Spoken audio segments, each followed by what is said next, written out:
Me? Oh, okay. Hi. Yeah. So yeah, good morning, everyone.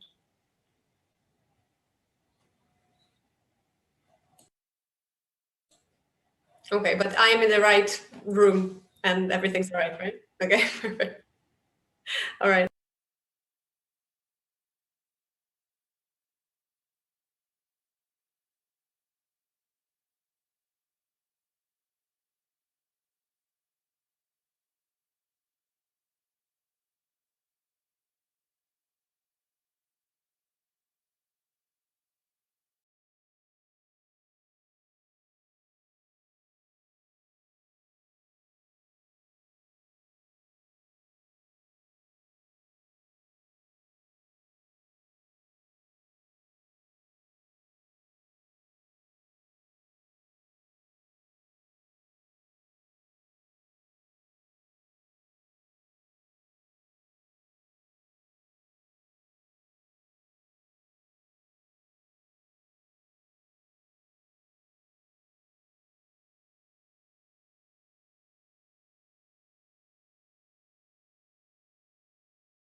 Hello, everyone, and welcome back to the third edition of Impact Conference.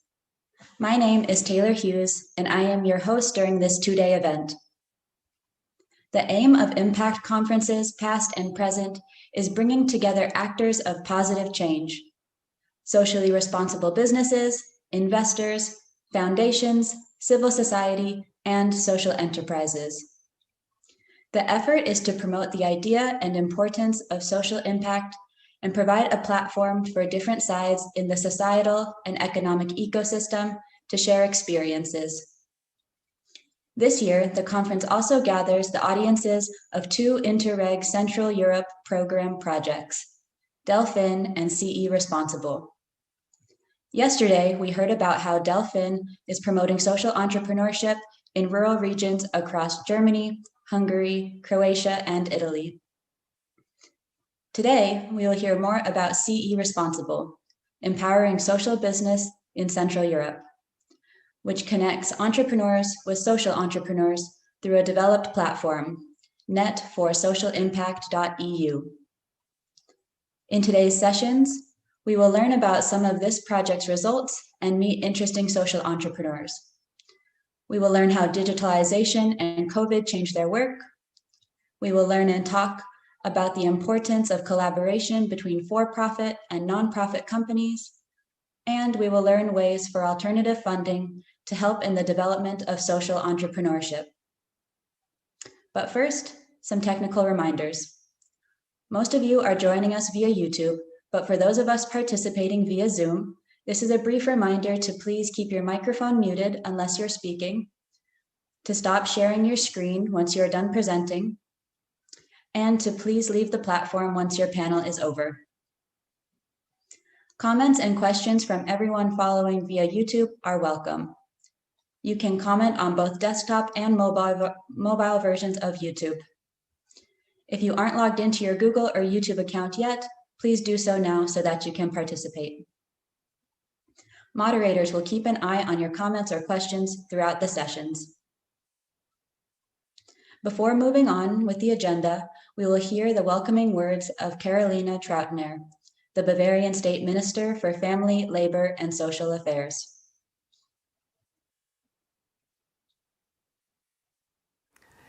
Dear social entrepreneurs, dear ladies and gentlemen, I'm very pleased to send you a warm welcome from Munich to the Impact Conference 2021. As Bavarian State Minister for Family, Labor and Social Affairs, it is my task to continuously improve the existing social framework. Or to put it simply, I do everything to make our society work and to ensure that everyone can take part and can be a positive part of it. Social entrepreneurs are important actors for achieving this goal. The entrepreneur approach is a very effective breeding ground for social innovation. That's why my ministry plans to promote social entrepreneurship. Right now, we are developing a concept to promote the aspect of social impact composed of consultation, networking, and visibility. By this, we want to help future social entrepreneurs to implement their ideas and concepts and transform them in concrete measures and action. As we all know, ideas and incentives for social innovation originate mostly by exchanging with others. For this, I want to thank the two Interreg programs, DelFin and CE Responsible, as well as the organizer of this conference, Mr. Wenzlev. Bringing together social entrepreneurs from all over Europe is challenging, but it's a good chance to discuss ideas and different approaches in order to create something new and to change society in better. Take this chance the upcoming days, and maybe there are also participants from Bavaria who could use this experience to create social innovation, maybe in Munich, Nuremberg or Regensburg. I wish you a productive exchange and a joyful conference. Best wishes from Bavaria and goodbye.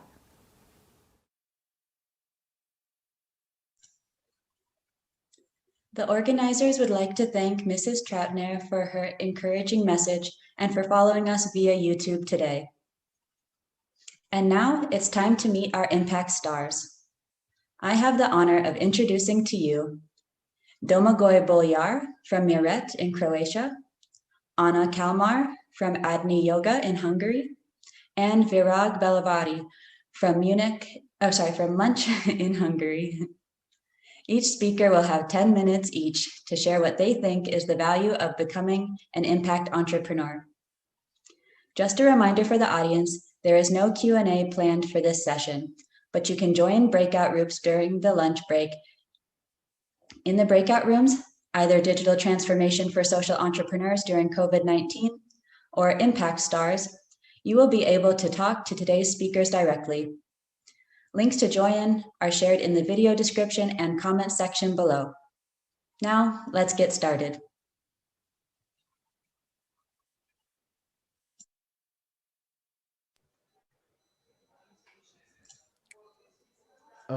Taylor, can I go? Yes, please. Okay, thank you. Just a second to share my screen, which just vanished. Just a sec, please.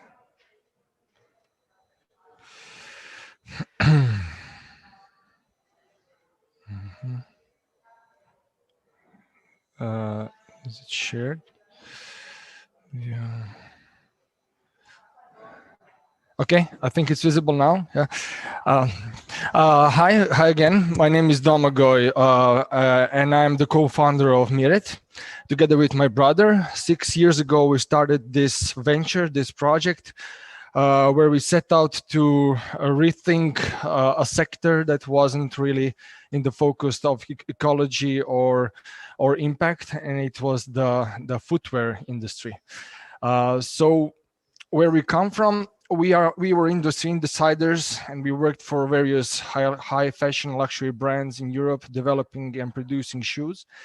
And we got an opportunity that was not available to almost anyone else, and that was to see the industry from the inside out, to see it from the way that the materials are produced, the way the products are produced, and also to see how they are used and disposed of in the end. And we got to see the ugly truth, and decided that we are the ones who can actually make a change, and because of our knowledge and because of our experience. So I always start by inviting people to take a look at their shoes that they're wearing, and just try to understand in a really simple way what they are made of. So almost all of the shoes that we wear are made from petroleum derivatives and leather. Why is it so? It's because we want something that's durable. We want something that's cheap. So we use various oil derivatives such as plastics, foams, and artificial rubber and stuff like that. And on the other side, we want to use leather because of its luxurious status.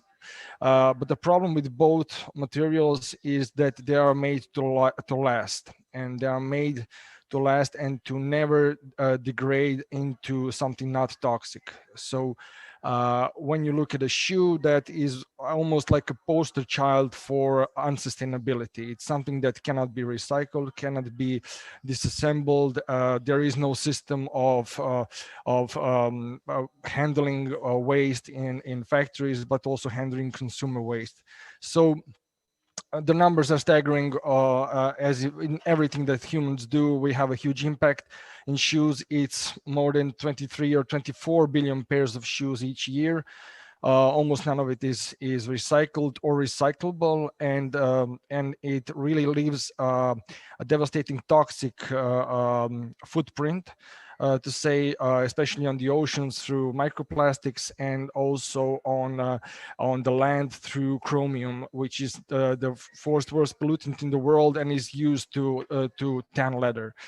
So yeah, I know it's kind of corny and it paints an ugly picture, but this is a real dump from a third world country tannery, and tanneries are something that's unimaginably polluting the water and the environment, even in Europe, let alone in developing or underdeveloped countries. But we saw this also as a shock, and we also found ourselves not finding a solution, and it being really hard before sustainable fashion or microplastics were even coined phrases 6 or 7 years ago. But it set us on a task to develop environmentally friendly sneaker with a special, I would say, approach of not using anything toxic or anything oil-based or leather-based. And we set out to actually explore the world and find partners who can provide us with materials or help us develop materials which are eco-friendly from the moment they are created and from when the plant is grown up to the moment where it's disposed of after the end user has used it. So we are not using any any plastics. We are not recycling plastics. We are using bio-based materials, and this is our mission to reach an ultimate bio-based sneaker.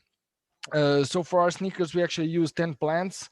It's wood, canaf, corn tree, hemp, cotton, and many others, which all have their specific uses in a shoe. And shoe is a much more complex product that people think it is. It has a lot of components. So we have manufacturing partners and supplying partners from 9 EU countries, and we used cradle to cradle certified New Zealand wool as the only animal origin material that we use. So this is our old collection, and we are already way ahead of this. What our impact is, and we're trying to measure it not through CO2 or something like that. We try to create it. Try to create a product that's durable, that's fashionable, that's not that is mainstream and can be affordable and can be a viable substitute for regular sneakers, and not something luxurious and unavailable to many. And we actually measure our impact in kilos of material that unsustainable materials that were not used by using our product that uses sustainable materials. What really separates us from a lot of our let's say competition or maybe co-fighters in this cause is that we put ecology first and design last. So we want to make sustainability fashionable and sexy, but not at the expense of the ecological impact of the product. So we were pursuing this project for years and years, and it finally came to fruition once the whole mindset globally finally the critical mass finally turned in, and the new generations, which are much more ecologically aware, are finally are ready to do the change by actually using products such as ours. I'm not going to go into technology, but we have a really simple graph illustrating the difference between us and the rest. It looks kind of funny, but it's true. So we are experiencing a lot of greenwashing problems in our industry, and even legislation is due to arrive in EU trying to solve this issue, because a lot of these materials can be represented one way or the other, and material producers also represent materials one way or the other, and we are trying to be as transparent as humanly possible in this, and this is why we are boasting that we are now at 97 or 98% bio-based materials, which is through the roof compared to others. How we came to market: we did a Kickstarter campaign last year, which really It was right before the COVID hit, but it was still kind of successful. And since then, we got a lot of investment interest from the green community, and we are now, after 6 or 7 years even of developing this project, finally getting some traction and recognition. Just in the last 2 months, we received 2 major global awards for our work: the International Design Award and the Global Footwear Award for sustainable materials and sustainable fashion. This project is the brainchild of my brother, and I'm the one helping him really turn it into a business. He's a dreamer. I'm a businessman. I think it's a good combination. Yeah, that's the gist of our project. And as the subject of this is impact, we, again, as I said, we are measuring impact in kilos, not in CO2 emitted or not in euros or anything. We're trying to give people a viable substitution for ecologically disastrous product, which is the shoes and sneakers that we all wear until now. Thank you. Thank you, Domagoj, for sharing with us how you're creating impact through sustainable fashion. Now we will hear from Anna Kalmar. Thank you very much. Hi, everyone. I'm very happy to be here in such an amazing panel. Hello to all the other panelists as well. And I would like to talk to you a little bit about our Budapest-based social enterprise, Adni Yoga.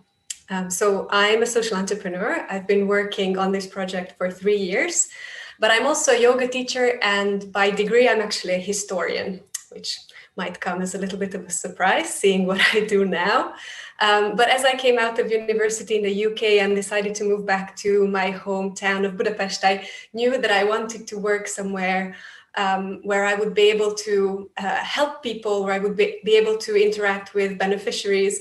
But at the same time, I would know that the project that I'm working on is strategic, it's sustainable, and it has a demonstrated impact. So that was kind of my goal. And that was not an easy thing to find. And I went looking for it in many different places. One of the places that I ended up in is in a refugee camp in Greece, where I first taught my first ever yoga class as a yoga teacher to refugee women. And somehow that experience, together with my kind of goal of finding an organization like the one I just described, came together in a realization that maybe I should start my own. And I really did see a huge transformation in Greece through these classes, through these 1 hour of mental and physical health that was suddenly available to people at that point, thanks to me, which was of course a great feeling. So I started looking into statistics in Hungary and started thinking about, you know, what is the mental health situation in Hungary? And I found that it is actually already measured that at least 2 million people in Hungary are suffering from some kind of mental health disorder. And, you know, that's a topic that's incredibly stigmatized. So that number is probably much higher. But there's only about 100,000 people who can access any kind of mental health service. So not even just, you know, psychological service, any kind of mental health service. And then as I moved back home, I decided that I would start my own project. At that point, it was just me. I approached 3 organizations, 3 amazing NGOs here in Hungary, working with refugees and vulnerable people. And I said, I'm happy to come and teach yoga. Let's see if this makes an impact. You know, let's see if this is good for the mental health and the physical health of the people that you're helping. And at the same time, I did realize that I would, although this is a voluntary activity, I would need to have props, mats, I would need to have a train ticket to get there. So I invited all of my friends over and I said, come for a yoga class. It's donation based. All you need to do is show up and, you know, put some money in this jar. And then from that money, I'll make sure that I'm going to buy the mats and all the props that I need for my volunteer classes. And actually that worked out great at the beginning, but, you know, it was just a personal project. And then since then, that was 3 years ago, I am very happy to work in an organization that works exactly on the basis that I described to you at the beginning. So we established Adni Yoga 2 years ago officially. We now are a 17 people team, and we have been able to reach around 500 people with our service through 10 beneficiary classes and with the help of 8 company partners. So in the next few minutes, I'll just go into detail how we kind of built that in the past years and why I think it's worth becoming an impact entrepreneur based on my experience.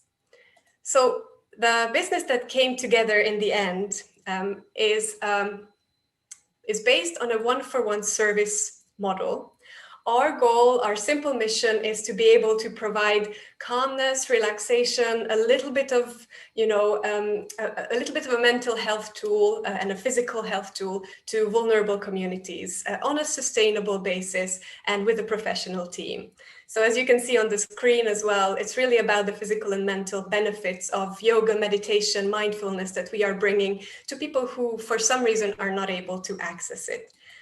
And then the way that we do that is through our model of, as you can see on the right hand, we've got our beneficiary classes on a weekly or bi-weekly basis where we teach these mental health tools to 10 communities. Amongst these communities are actually still refugees. We also work with domestic abuse survivors. We work with parents of children with disabilities, and we also work with children. So we have sessions in state homes where children live in state care. We also have sessions in segregated communities. And well, of course, now through COVID, most of that is online, either through such Zoom sessions like this one or through the platform that we built for our beneficiaries to be able to access us on a regular basis. And then the sustainability of the model is guaranteed by what you see on the left hand, which are these kind of red bubbles. The main key to sustainability for us is our company partners. So we approach companies with the value proposition that we would like to come and teach yoga to their employees. We would like to show them the kind of power for calmness that it has. But at the same time, if they buy a yoga class from us, they will be funding a yoga class for our beneficiaries as well. So it's a one-for-one service model in the sense that they pay for one class, and for that we promise and we deliver that we teach a class to a vulnerable community as well. Beyond this, we also do different kind of projects with our company partners related to mental health. So I'm sure everybody's familiar with working from home nowadays, sitting in a position where that hurts your back by the end of the day. So we do quick little desk yoga videos that will help you revitalize yourself after a day like that. We also teach at events, so family day events or mental health awareness weeks.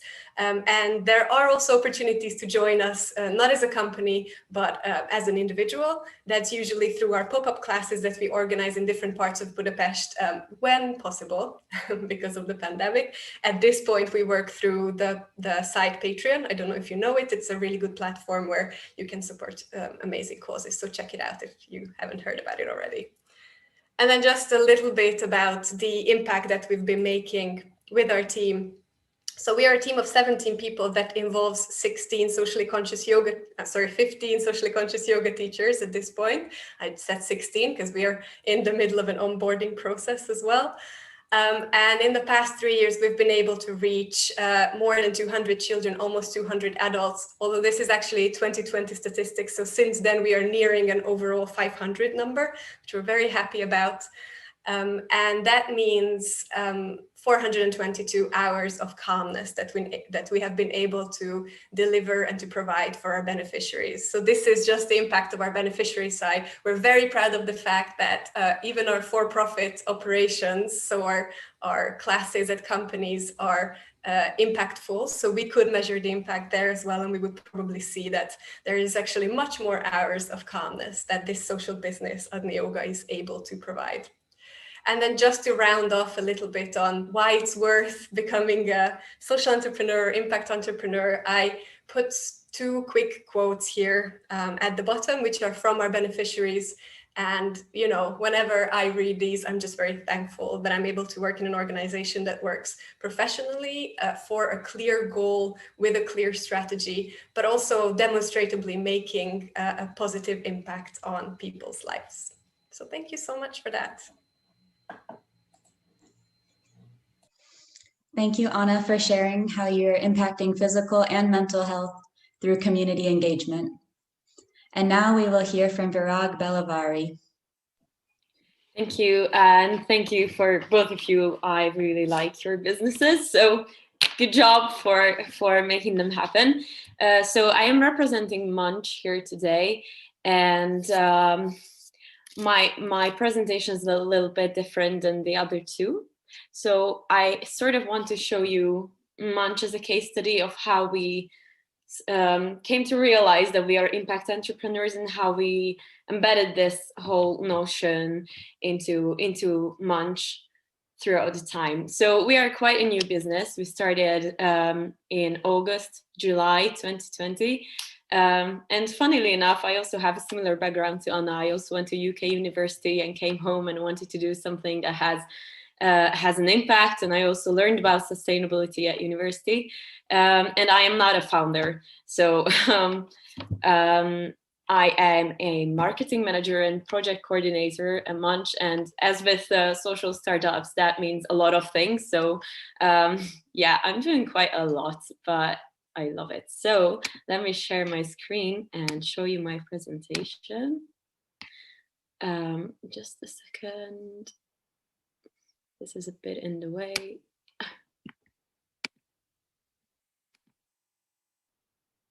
Okay, I hope it's visible now, and yep. So we really like puns at Munch, but that's not the most important thing. What we're doing is we're fighting food waste currently in Hungary and hopefully also elsewhere in the region very soon. So firstly, what is Munch? What are we, Munch? We're calling it Munch in Hungarian. I'm sorry, I will probably do that a couple more times.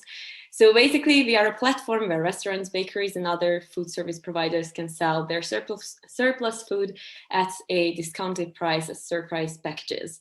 So we operate an app and a website, and it takes a couple clicks and less than the original amount to buy a meal that would have otherwise gone to waste. So we are talking about meals that are completely safe to eat and are meeting the current regulations around food safety, but couldn't be sold the next day. So usually if it's a restaurant and they're having different options for a menu and they have some food left, then you can buy those at the end of a lunch period. And usually with bakeries, they put up their packages at the end of the day. So it's in the evening and they're completely fine to eat as breakfast if you already purchased them, but you cannot sell them as a bakery at the next day.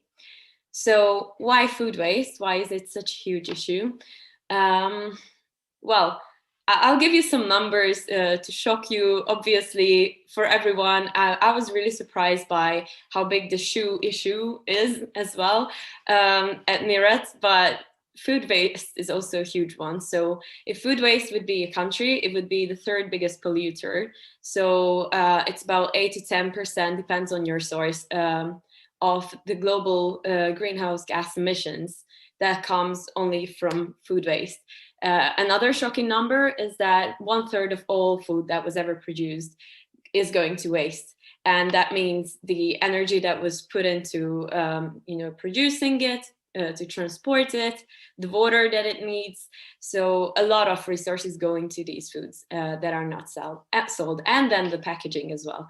So yes, besides, it's not only an environmental issue, but it's also a social issue because 1 in 9 people do not have access to quality food. And that number is 900,000 just in Hungary. So a lot of people simply don't have access to enough and good enough food. And then it's also, oh, I'm sorry, I'm back. It's also an economic issue. So it's a lot of money to produce these as well. That is going to waste. And that's not good for anyone. And it's especially a big issue now that it's COVID, because these businesses can't afford, wasting that money on food that won't be sold. And we're talking about grocery stores, and we're talking about restaurants, so all kinds of food providers. So Yeah, I will just take a minute here. As you can see, these issues are not purely environmental. So in the beginning, we were just like, here is an environmental issue. We produce this food, it pollutes the environment, and we do not eat it. Let's offer a way to give back this value to this food. But then once we, contextualize the problem, we started to see that it's more complex, and it really reflects that sustainability has three pillars: the environment, society, and the economy. So we can't, if we really want to be a sustainable business, we can't just focus on the environment. So we started doing all three, and I will tell you how we do that. So first of all, we obviously are. Can you read the text? I hope you can. For me, it's not really visible, so I'm going to put it here.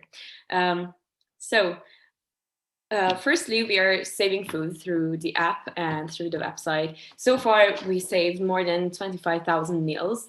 And by we, I mean a community of people. So for us, it's also very important. We have a Facebook group where people can share experiences with the foods they were saving. So we also want to make a sort of social mindset transition happen regarding food waste. So by we, I mean this whole community that sort of came about in less than a year, which is amazing. But we also acknowledge that food waste does not only come about in businesses and restaurants, but also at home. So we also try to use our voice to give a sort of education to people about how they can reduce their household food waste as well. So we have a blog where we write about these tricks and tips, and we do that on our social media as well. And recently we started a video series which is called Haté Konyha, that means effective kitchen. I hope there are some Hungarians amongst the viewers so they can get the pun. But the point of these is that we invite other social enterprises such as Amigos. They're a very cool organization helping children who are being hospitalized to get access to education. Or we invite chefs, so anyone who has a voice and is interesting to people and is credible, and we cook together with them, and we cook recipes that are enabling people to save food and not waste it at home. So we try to be as holistic about food waste as we can be. And then we also focus on social sustainability. Now I'm going to drag this over here. Okay. So we had several charity projects before. The basis of all of them is that it's nice, we saved some foods from being wasted, and we fed people who saved some money but probably could buy food for themselves anyway. What if we could also have people who couldn't get food for themselves? So the idea is that people, Munch users, can use this platform also to invite someone else for a meal. So you invite a person in need for a meal that's being saved from being wasted. We worked with the Hungarian charity service of Malta before, but we closed that project. We loved it, but now we're onto something even bigger with the Hungarian Food Bank Association. And that is called Moon Charity. And why it's really great, or we hope we will work out well, it's quite a recent project, is that people in need simply need to download the app. So even if only one person has a phone in the family or something like that, they can get a voucher that was paid for by somebody else, and they can pick the food up for themselves. So there is no need for volunteers. So it should be much easier to organize. And as someone who donates, it's also very tangible what you give. You give a meal to somebody. So that is something that holds people back from participating in charity sometimes, that they're not sure how their support will help somebody else. So we wanted to give something that is a tangible sort of help. And then about the economy, we wanted to make a sustainable choice financially worthwhile as well. So it is something this is a notion that's similar to Miret as well. You want to make it accessible for people to buy those shoes, to make a sustainable choice. And it is also very important for us that this is something that is also affordable to anybody. And the trick with shoes, but also with food, is that everybody is connected to this issue. Everybody is eating, and it happens every day.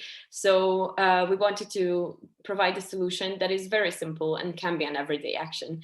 So the good thing about this is that everyone in this transaction is a winner. So businesses turn loss into profit, not profit, but income. So obviously this won't increase the income of a business insanely, but we are very happy to hear that some of our partners could save up enough money through using Munch for the salary of one of their employees, which is especially a crucial question during this pandemic, because a lot of food providers needed to fire people or close down because they didn't have enough purchases. And on the other side of this transaction, there are people who can save 40 to 60%. And our income is through taking a portion of the sales of these foods. So that's how we sustain ourselves. And obviously, we don't take anything from the charity meals. So those are for charity. And is my time up? Okay. You can say a few final words. Okay, all right. I just wanted to say a couple words about how good it is that we don't have to do this alone. We found a lot of support, for example, through Cake Boygo, which is called Blue Planet, and they are an organization supporting us with several legal things. And yeah, just sorry, I have to finish very fast, but these are amazing partners we have, supporting us in media, providing us with an office, providing us with mentoring support.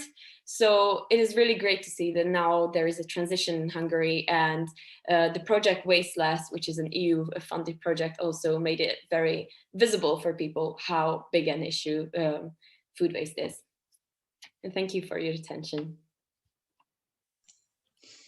Thank you, Virag, for sharing how Munch is creating impact by mitigating food waste. Now we have time for a few questions from the audience.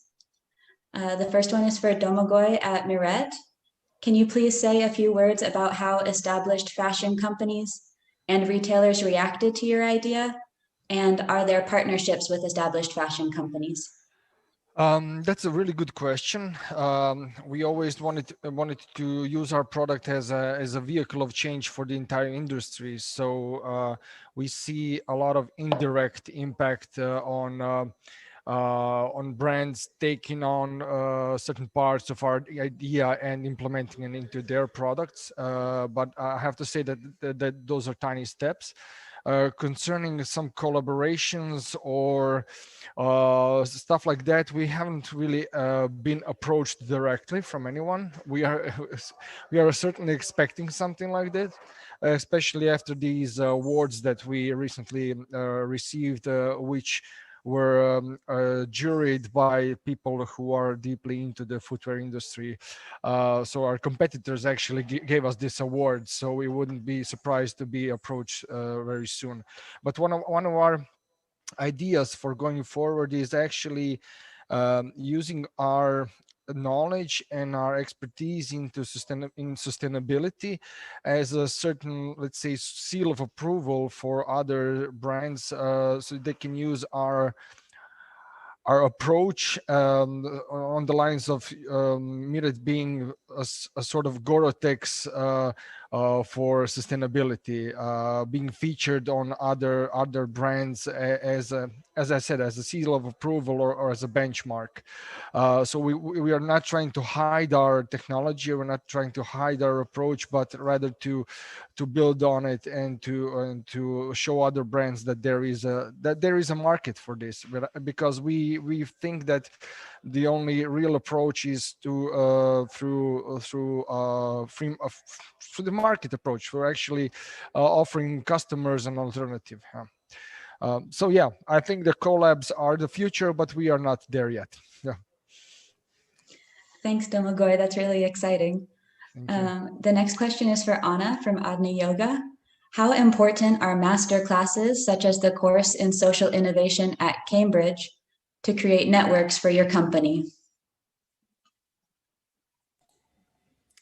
I think these opportunities are really invaluable, and just to connect with what was said previously, if we are thinking about trying to create some kind of systemic change, which is also our goal. I mean, we would really love if mental health was a topic that was discussed more often, then one organization is not going to be enough. And these networks and courses and other kind of actors will obviously be, required to participate in cooperation. So we're very open to all of these as well.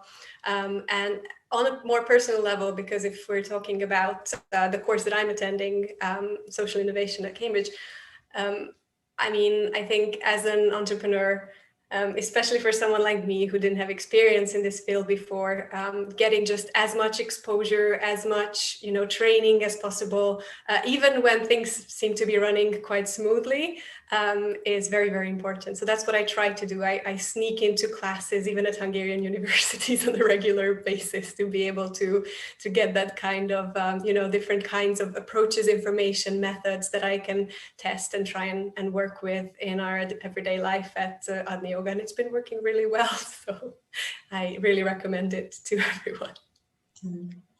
That's great. Thanks for sharing.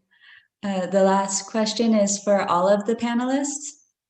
Do your findings from measuring your social impact affect your future business, and how?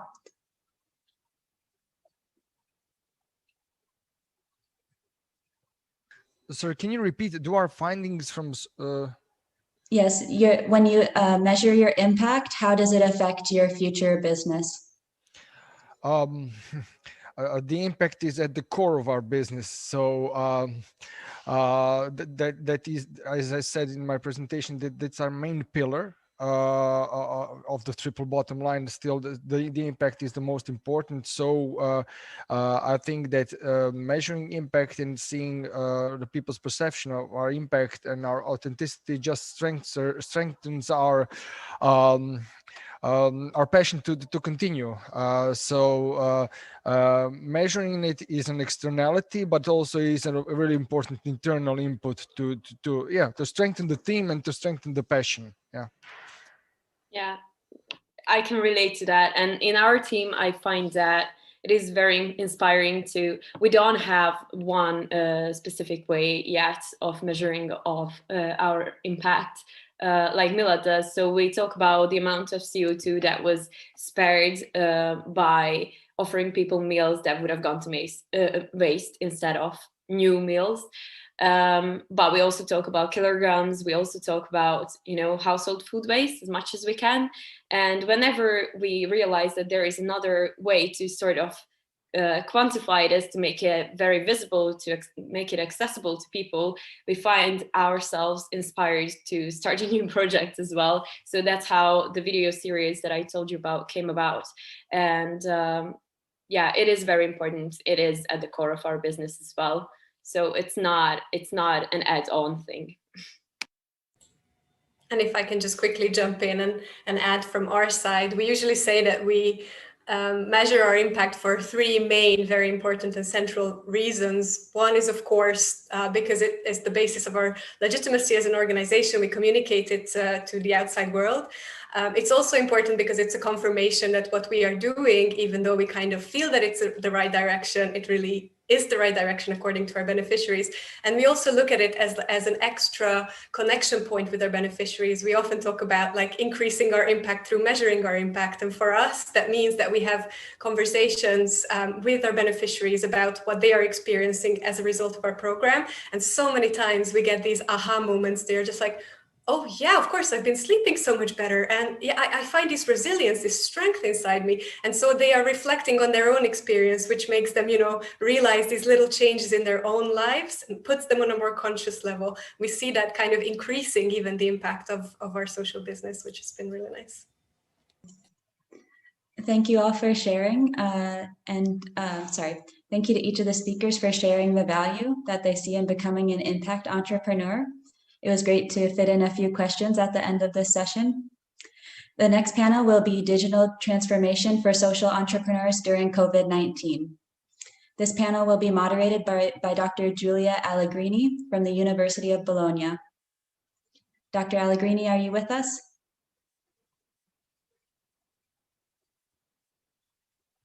Maybe not quite yet. If any of the current speakers wanted to share a final word, you'd be welcome to while the next panel transitions. I just want to say I really like the passion of Virag and Anna. You're so inspiring. It's amazing. Keep up the good energy. I love it. Oh, same to you. Thank you so much. Same to you. It's honestly so nice to hear about other people and how they find a certain very specific issue in sustainability that they can actually offer a solution for. So good job.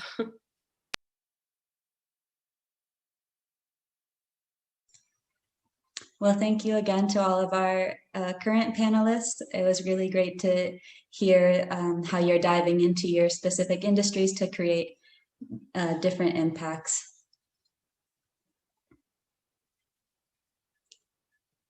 Unfortunately, we do not yet have our next panelists here with us yet.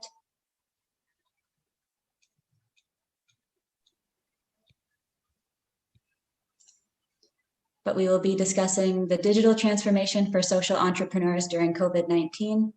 So seeing how social enterprises have been impacted by the pandemic. Good morning, Robert Misko from Pedal. I am here, but I'm not allowed to share my screen, but maybe the technician behind could give me a help here. Great, and it looks like Dr. Allegrini has joined. I'm here. Okay, so thank you very much, and thank you also for our speakers to stay with us today. And I think I think I am mute. Something say, can you hear me? Yes, okay. And so thank you very much. I think I can start. And welcome to this panel concerning digital transformation for social entrepreneurs during the pandemic. And I thanks also our speakers. So we have here Mr. Miskov, Robert Miskov for Pedal Consulting, and Thomas Moleda from Association Education by the Internet. And I would like to start asking for a very short presentation. So about you and about your organization. Then we will go on with our questions to explore your experiences and views on this topic. So thank you again for being with us. So Mr. Miskov. Yes, good morning, everyone. Thank you very much for having me. Good morning from cloudy Bergamo in Italy. I represent Pedal Consulting, which is headquartered in Slovakia. And our main mission is to support SMEs, which are located in country A. And we are helping them to enter new contracts, new markets in country B. We do it through grants, tenders, and access to alternative finance.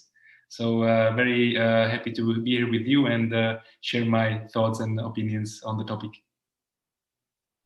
Thank you for being very, very short. So we will then explore better, but thank you really to be in time. So Thomas Moleda, please. Yeah, thank you. Good morning from me as well. And again, thanks for the invite to participate in the panel. I represent Association Education by the Internet. We are an NGO based in Poland, in Kielce. That's like between the capital city and Krakow, the city which is, quite well known internationally for tourists. If you've ever been in Poland, probably you've been to Krakow as well.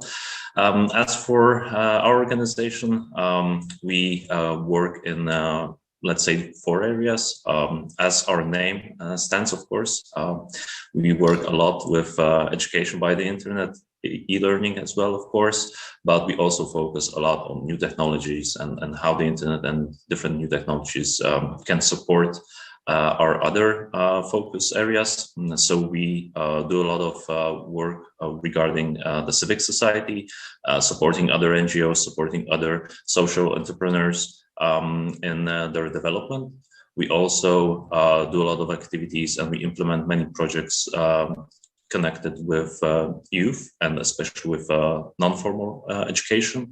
And as well, we try to support the formal education, so schools and universities, in terms of the usage of new technologies, e-learning, and the internet, and also how to take the different benefits that are, for example, in non-formal learning and implement them into the more formal setup that they're doing. So we have very different experiences, I guess. So I would like to start to ask both of you, I mean, how much it has been important, it is important, the digital transition during the pandemic. Meaning, can we operate without this kind of digital transformation in this kind of situation, this really complex situation that we are living? Very just, you know, just to start our conversation about that. So maybe we can again come back to you, Mr. Miskov, and then we go back to you.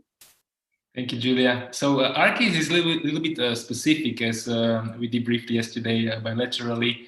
Our company actually doesn't have an office. I mean, we've been around for 12 years. I mean, in the beginning, being a startup, the reasons were obvious. We wanted to cut the overhead. And before we started having a real number of employees, we naturally were working digitally from our homes, from our bedrooms. And then as the time passed by, our team grew, our turnover grew. We actually still realized the fact that the nature of our work, at least, didn't require us to have a physical office. So we're speaking 2010. No one ever thought about pandemics yet at that time. But this phenomenon that happened last year, COVID-19, caught us prepared from this point of view, simply because we were operating digitally since the beginning. And now, going to your question, is it possible to continue or carry out with the transactions and the operations without moving to the digital environment? I would say that short answer, no, it's not possible. But of course, we can expand on it, and there are certainly niches and areas where the physical and daily connections, operations as we knew it before, let's say 15 months ago, could still under certain conditions be specific. But I would say this is a great time to accelerate the process of digital transformation, and I would encourage all companies, social entrepreneurs, to definitely give it a try, because that's the trend inevitably. Thanks. I can totally relate to that. Even prior 2020, when it all started, I think it would be really challenging if even like a bit of a digital aspect is not present at a company, at a NGO, at a social enterprise, whatever. Like the way we operate as human beings is basically a lot digital right now. So if anyone is falling out, is falling out actually. I think the only thing that I can imagine is maybe a small shop or a small service provider, which is just basically around the corner, and we go there like every day, or we go there for some service when our shoes get broken or something like that. But what we can see also, at least in my country, I don't know if it was the same case in other countries, even those small service providers that fix your shoes or sell some fancy sweets just around the corner. During the pandemic, like everyone stayed at home. And people started to order everything online. Yeah. So those who were just around the corner, they started to miss out a lot of in their income. So if they seen that and they shifted to some digital aspect, yeah, they are winning. What we are seeing is especially like a lot of people who have those small shops or those small service points. Some of them, they're quite old, like our grandpas. We have many initiatives of students actually helping them out to shift into being a bit more digital so that they stop losing their income. So yeah, even prior 2020, almost everyone needed this digital aspect. If it's like fully digital or just partly digital in some of the fields that you're operating, definitely your productivity, your presence is basically visible. It increases. So the pandemic actually, it just boosted things up. We all started to work online. We all started to do our shopping online. We started meeting our friends online. So everything went online, everything went digital. So maybe there is a small good aspect with the pandemic. The only one maybe that I can see is that it definitely boosted everyone in terms of shifting to being a bit more or even a lot more digital, I would say. Well, after I will ask you also the benefits about this. I mean, you already mentioned something, but before I would like to ask if you see in your experience or around you, meaning also the kind of support you are doing. I know you are working in different kinds of situation and fields, but there are some obstacles that you can maybe identify in this kind of transition, or I mean the challenges in some way. Maybe I go back to Mr. Miskov. Okay. I would say that the biggest hurdle or obstacle also for our clients and partners is the mindset. They've been used to work and operate within certain spheres, and now when the change needs to come, they need to just break that mental barrier. Because otherwise, when we look at it through the optics of like purely financials, there are plenty of open source tools out there available to be used. There are plenty of available trainings, guidelines, how to do videos, and maybe we'll get to that a little bit later. I can be certainly more specific. But in my opinion, the argument that at least in long term, there is a financial cost involved, I would say is not as valid.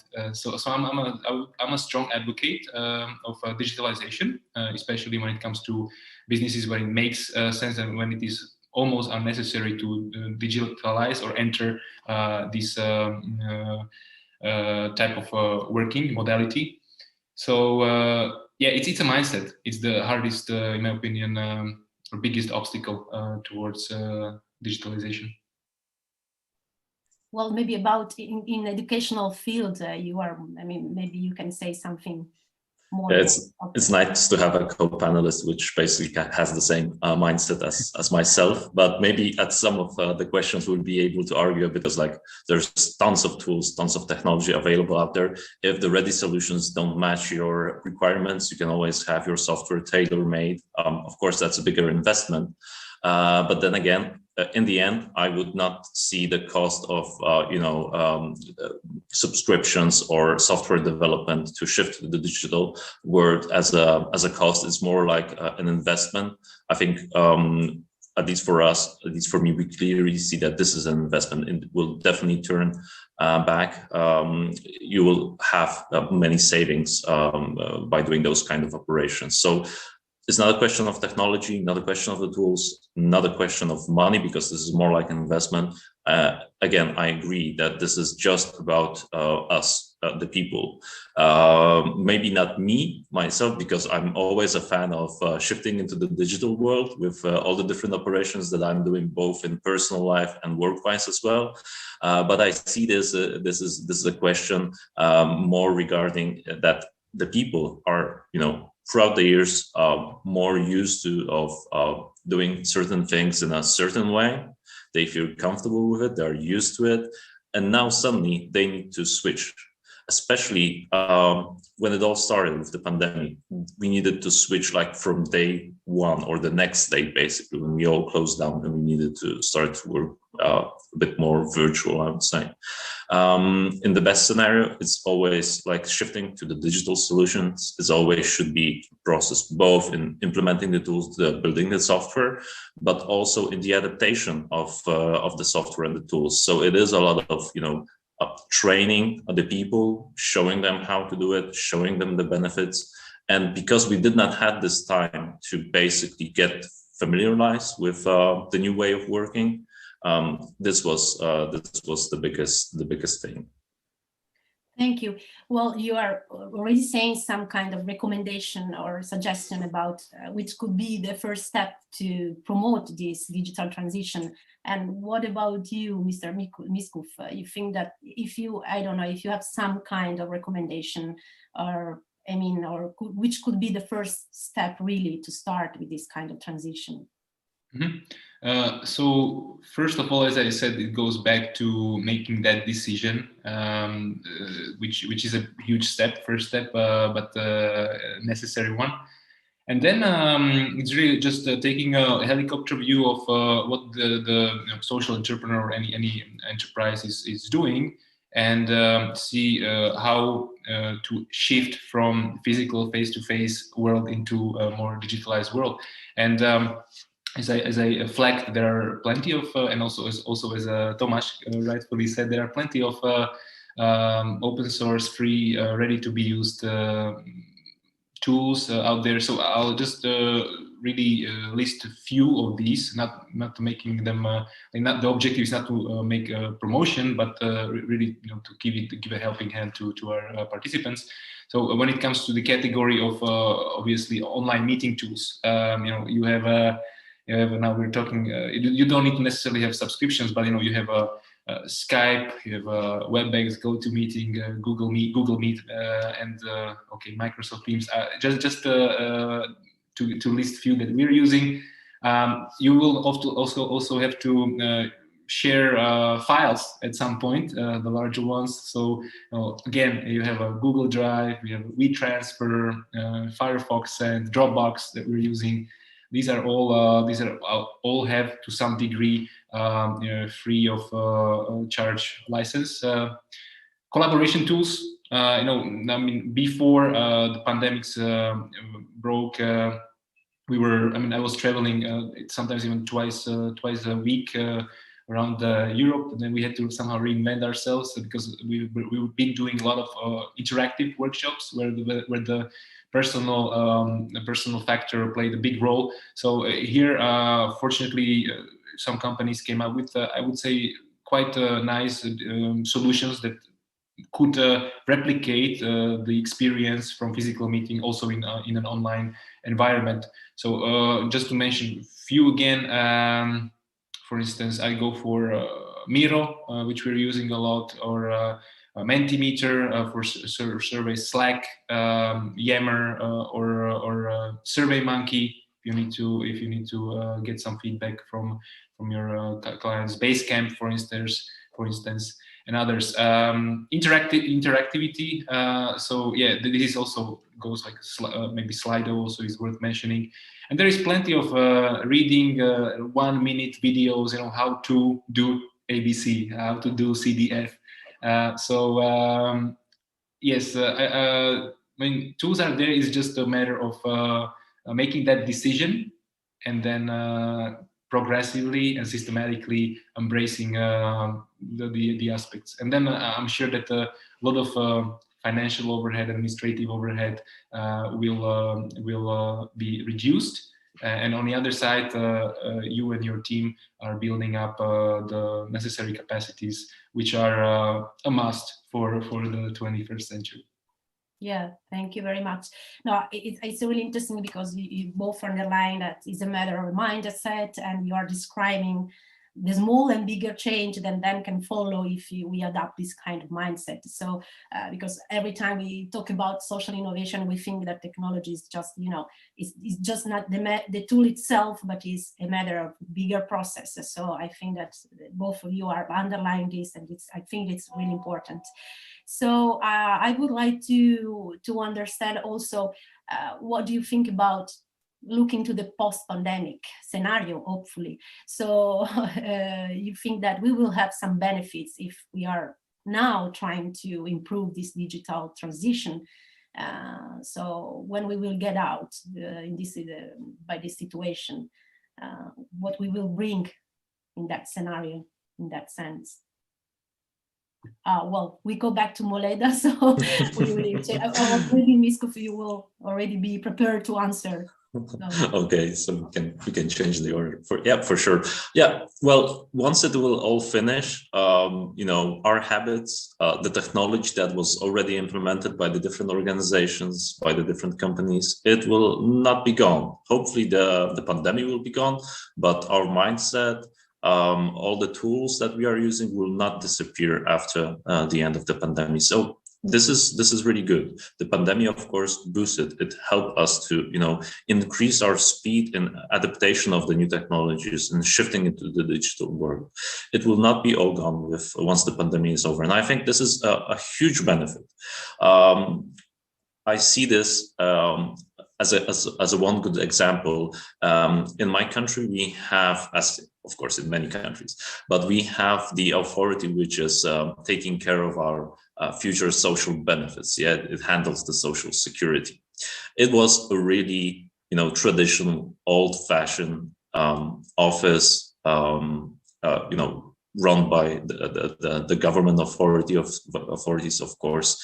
And in order to, you know, with some case that you have for the people working there, you would need to, you know, come to their office, bring all the documents, explain, wait for some time for their decision. Now with the pandemic, what we can see, of course, we could not go there physically. So firstly, they of course implemented the phone calls, but that's not, you know, fully working for everyone. And after that, they implemented the video calls, and you can sign up for an appointment, and you talk with a person on the other side who's from that office with a conference call. To be honest, without the pandemic, I would see that this would be something happening in years and years in that office. And they manage, because, you know, it's administration, it takes a long time to implement and shift that kind of operation. And they managed to do it in half a year. Yeah. And it's working perfectly. So yeah, definitely all those kind of small or bigger changes at different levels in organizations, municipalities, the different offices, tax authorities and stuff like that. This will not be gone, at least I hope so. It will not be gone because we are already used to it. Yeah, so this is a huge kind of a benefit, and basically I see this as a huge benefit throughout this year. Thank you. And what about you, Robert? Yeah, I think Tomasz really nailed a great example. I mean, the public sector was really forced to modernize itself and accelerate all the traditional modes of working since many decades ago. So I also appreciate it and see the clear benefits in this arena. Now, going back to private or even third sector, I mean, in general, when I think about post-pandemic times, I think people will just realize that so much more can be done when you're not necessarily need to move from point A to point B physically. You can be really just more productive, or you can have many more online meetings than physical ones. That's a fact. Or you can attend more webinars, really educate yourself, join different online conferences just like this one. You can send more emails, you can create more blog articles, publish more social media content. I mean, you name it. I really think that the time is probably the most precious asset that we have. And thanks to the digitalization and thanks to the situation we find ourselves in, most of us hopefully will come to the realization that things can be just done differently, more efficiently, and more also environmentally friendly from long-term perspective. So I definitely see a lot of good side products of this situation, and I tend to be optimistic for the short-term future. And maybe you have, both of you, an example of what you consider a successful complex digitalization, and maybe you were part of this as a support team, or I don't know, it's depend on, of course, in a different situation where you are operating. So maybe Miskov, you are already your Microsoft on, so you can reply, and then we go back to Mr. Moleda. Maybe before diving into that, because we do have some use cases with our projects where we had to somehow reinvent ourselves. The only thing that, because now until now I was really advocating for things that are working, but it wouldn't be fair to just cover one side of the coin. What in my opinion, and again, it's one can argue with this, is didn't really was in one particular area where the digitalization couldn't fully replace, or to at least desirable extent replace the physical experience, is the case of exhibitions. The online exhibition, at least for me, from my perspective, we try different formats, is not as powerful as we were used in face-to-face environment. But now going back to your question, so as I mentioned, prior to pandemics, I was constantly on the road, just traveling all around, and the main objective of our work, or let's say 60-70% of the work were the meetings or workshops, interactive workshops in the framework of different EU-funded projects or under different programs. And it took us some time. I would say we took a moment of pause for 2 or 3 months, and really try to understand what type of tools are available, those that I mentioned maybe before partially. How should we run this workshop? How should we basically change the agendas, programs of the meetings? I mean, now most of entities are already well established. They know how to run this. There are a lot of use cases and lessons learned. But going back to say 14 months ago, when we had 2-3 major conferences already planned, already paid for, and now suddenly the organizers had to tell us we're shutting down, we're moving everything to digital space. It took us some really time to get things right. When I look back at how we ran it a year ago, I'm a little bit ashamed, because the situation evolved so rapidly and so quickly. But yes, so my direct experience would be about interactive workshops and the way how we are getting the feedback from our audience, from our potential clients, from our stakeholders. This is something that we had to completely revamp and redefine. So we have last 2-3 minutes yes, to have another example maybe from you in your field. Yeah, in terms of education, yeah, we see some downsides of having everything digital.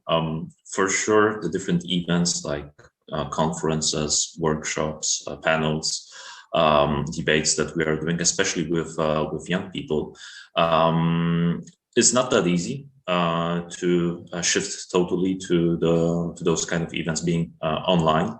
The biggest thing and the biggest challenge which I see is basically that people don't get to do a lot of networking, and for young people they don't get to build the relationships just by the fact that they're like physically together in one space. They have their coffee breaks, they have their lunch breaks, maybe they have their evenings if it's a 2-day event. They can socialize, build some relations. So that's really, really a downside. If I can continue this topic that probably just mentioned as well. Regarding some complex digitalizations, myself and in our organization, we always were a lot digital. So definitely we are not the use case. all our partners or all our clients, as we also do consulting services, basically they had some aspects of being digital already always. So unfortunately or fortunately, it's hard to say. I haven't been a part of any complex digitalization process.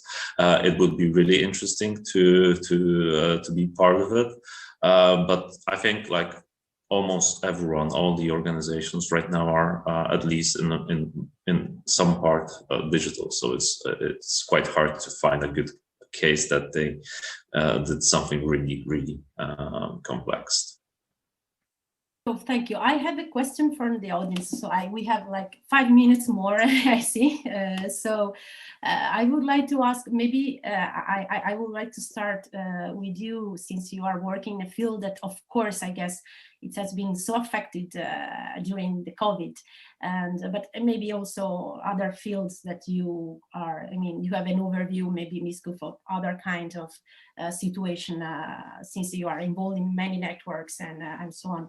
But I mean, concerning, for example, the taking care of people that has been affected by COVID, for example, and you know, the accessibility, for example, of education in this situation in general, it is a matter maybe that you, I mean, did you find maybe as an issue? So, I mean, how much social entrepreneurs can operate just online or just with digital tools, specifically to taking care of, you know, people affected directly by this situation. So you are more suited to this kind of digital innovation, or you are, I mean, or you have to think about also in some way other ways, I mean, sees the specific situation that we are living in this moment, meaning, I don't know if it's clear, the question, but it's about how much social entrepreneurs are more suited, you know, to this digital transformation, or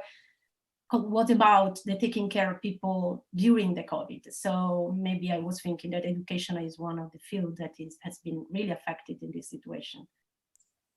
Yeah, for sure. Like the education, both the formal education and the non-formal education was quietly affected. In terms of the formal education, the schools, the universities, of course, they shifted into online teaching, online exams, and all, of course, went online. We see, you know, even talking personally with teachers that we are cooperating throughout the many years already, that they see that it is a big challenge, both for the students and for the teachers, basically to work this way.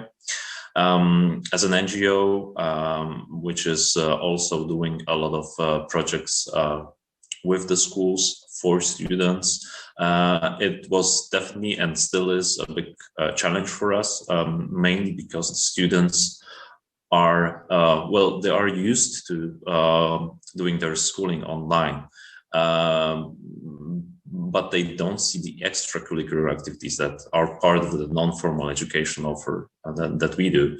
They don't find that attractive if they also are online, because again, they don't get to build their relations. They don't socialize. And that was one of the biggest strengths of non-formal education, that you can educate yourself on your own terms, in your own speed, with some other people, where you can build the relationships, where you can do some kind of a personal and maybe some future networking as well. Now it was also, again, only one possibility: do it online. So it stopped to be so attractive for them as it used to be before, because they treat this as, again, another online class for which they should show up and not necessarily like participate, because they that's what we hear from the teachers. The students show up for the classes, but they have their cameras off, their mics off. They don't ask questions. They don't participate. So they're really passive. With our offer for the non-formal education, it needs to be the other way around. So they need to be active. They need to be fully participating in the meeting. Without that, non-formal education doesn't happen, and this is the biggest challenge for us, I would say. Yeah. And maybe also the digital divide you face also in this kind of fields. One more time, please.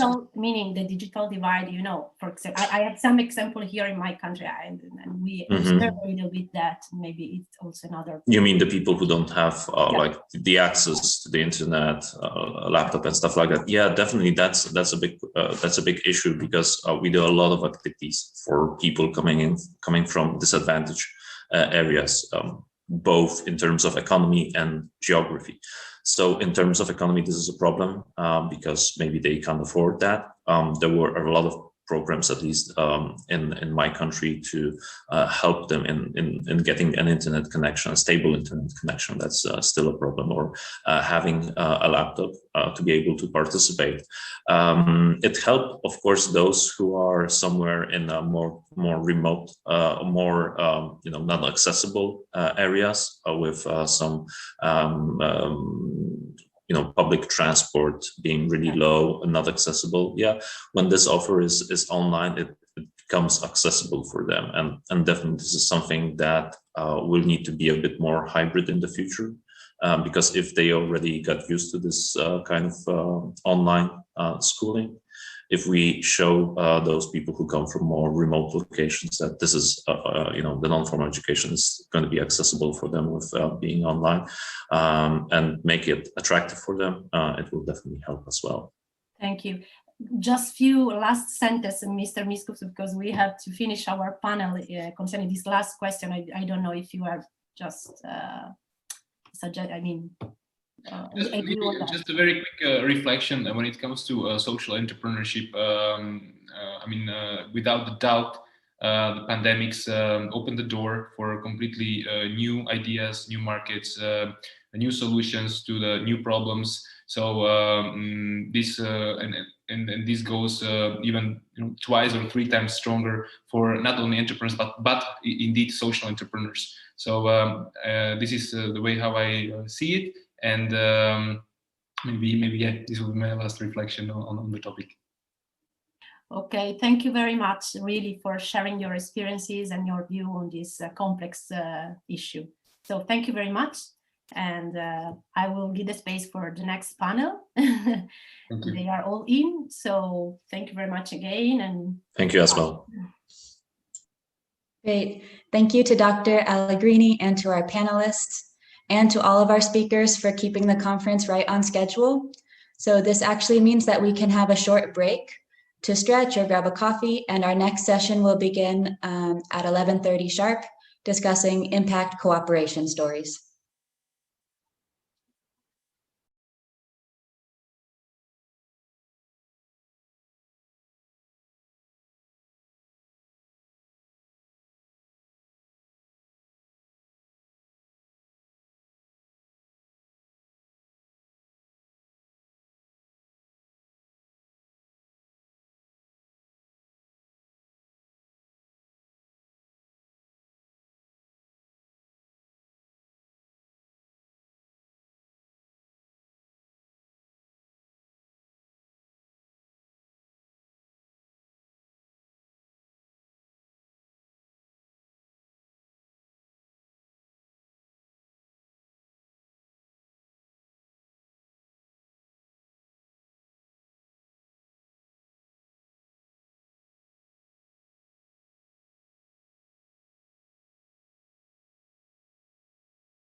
Thank you for rejoining us.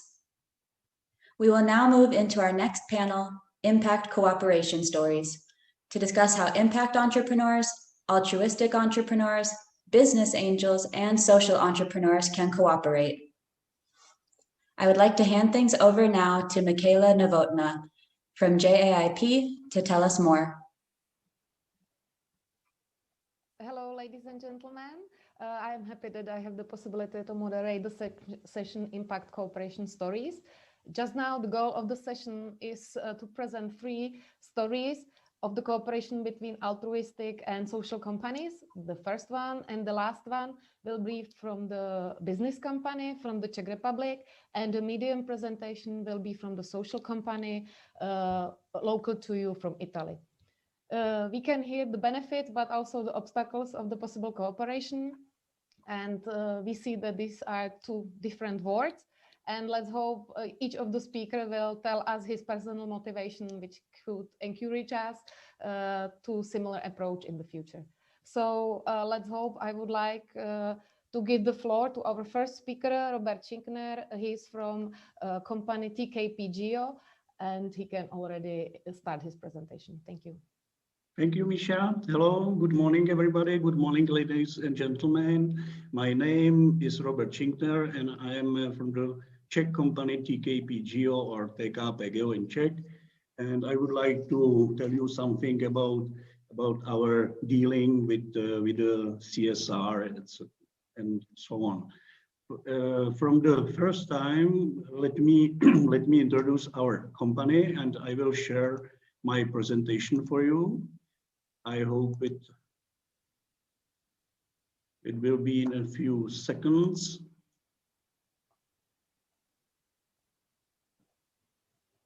So yeah, you saw already the finish of my presentation, but now we can start. Impact Cooperation Story with TKP Geo. TKP means tradition, quality, and here you can notice that the quality in Czech is with K at the beginning, and in English is Q. So we can call us TQP or TKP, and P is professionality or people, as you will. The TKP Geo is a completely Czech company, and we have tradition from 1988.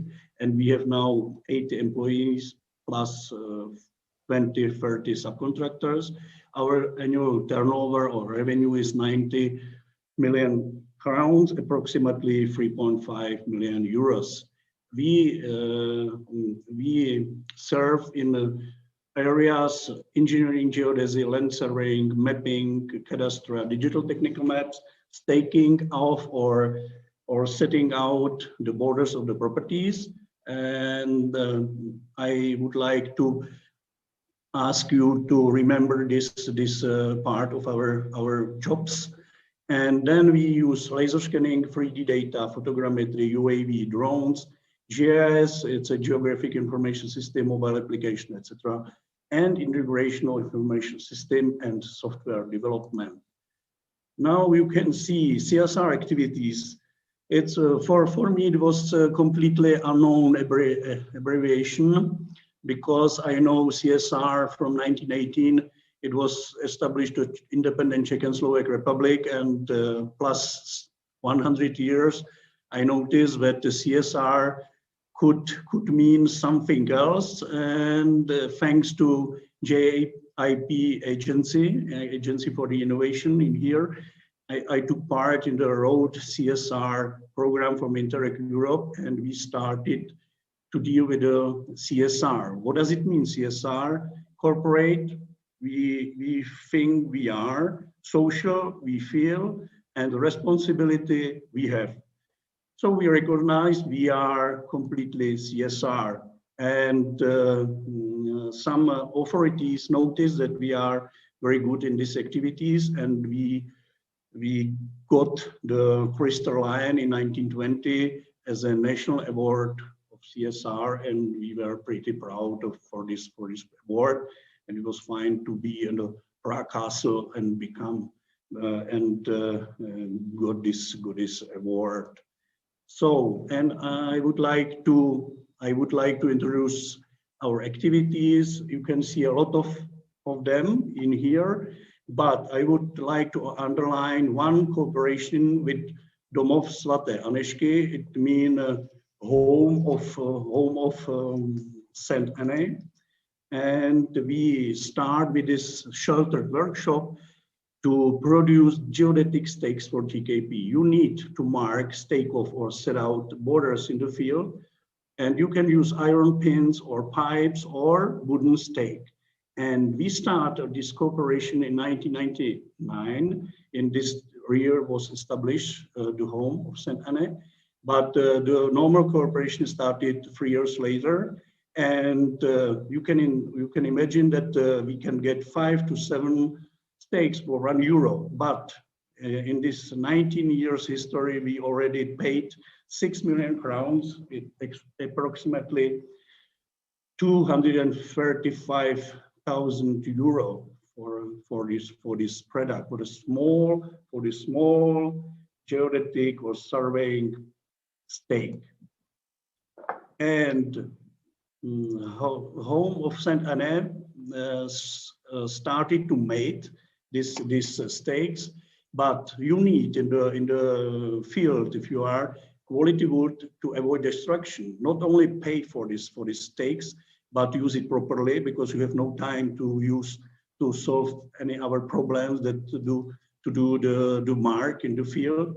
You need to color edge to be visible this point and to have some same dimension, but you can use different lengths of this stakes out. Benefits, very good PR for our customers. The orders can pay the good thing. They can show their charity through us, and complementary, you can use it as a complementary fulfillment. It has some pluses and minuses, but we have no time for this explanation.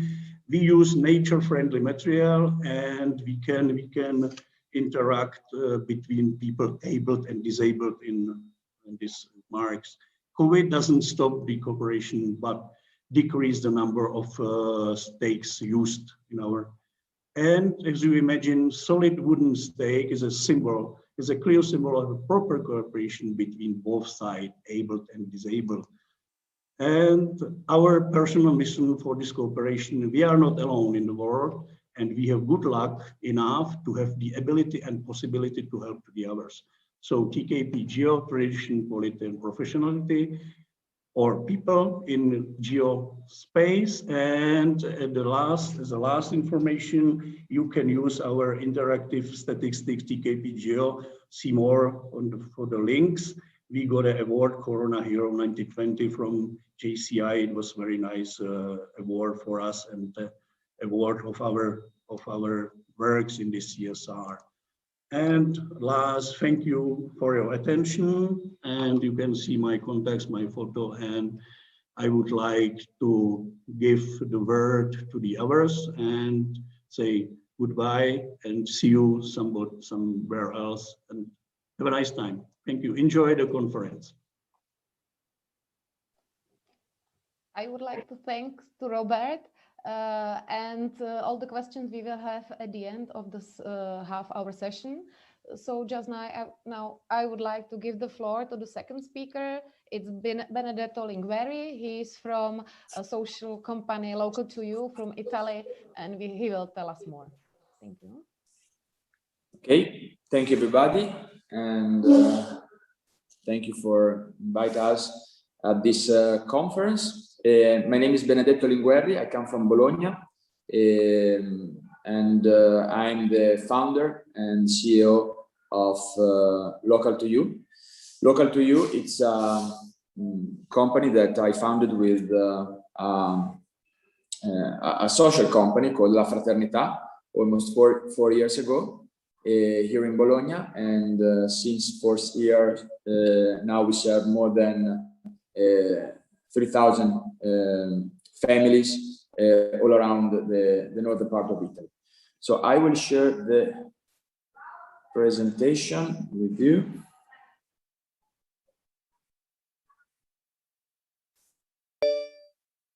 All right.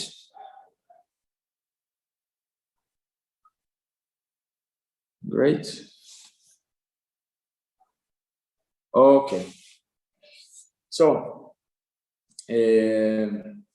Local to You, it's not just a young company, but it's a company made of young people. In fact, we are 8 people that now works with Local to You. I'm the oldest one, so I'm 32. So we are people made of really young employees. And since the beginning, we decided to cooperate with the social cooperative La Fraternità. The social cooperative La Fraternità, it's a company like all the other companies, with the peculiar that all the people that works for us are decentralized. So they have some problems in their life. Very different kind of problems with the drugs, a lot of immigrants, people that have problems with hazards or other pathologies. And so the idea is that we can do a great job and at the same time give those people the opportunity to find something valuable in their life. And so for this reason, we always say that we offer authentic products with authentic people. And for us, the value of the products has the same is as the same value that the value of the people that work for us. So the idea that we had 4 years ago is to create a connection between the farmers we work with. We have our own farm that produce almost 40% of fruit and vegetables that we sell on our store. But since then, now we have more than 50 farmers that sell their product to our e-commerce. And the idea is to create a connection, a virtuous process, a connection between those farmers and the people that eat their products. And so since the beginning, we decided to put the faces of our farmer in our website. So the people that buy daily on Local to You know exactly that fruit and that vegetables and that products where come from. And the idea is to recognize a great value to the people that work with that work for that products. And so for that reason, we recognize 50% of the value that you spend on Local to You directly to the farmer. And this is a great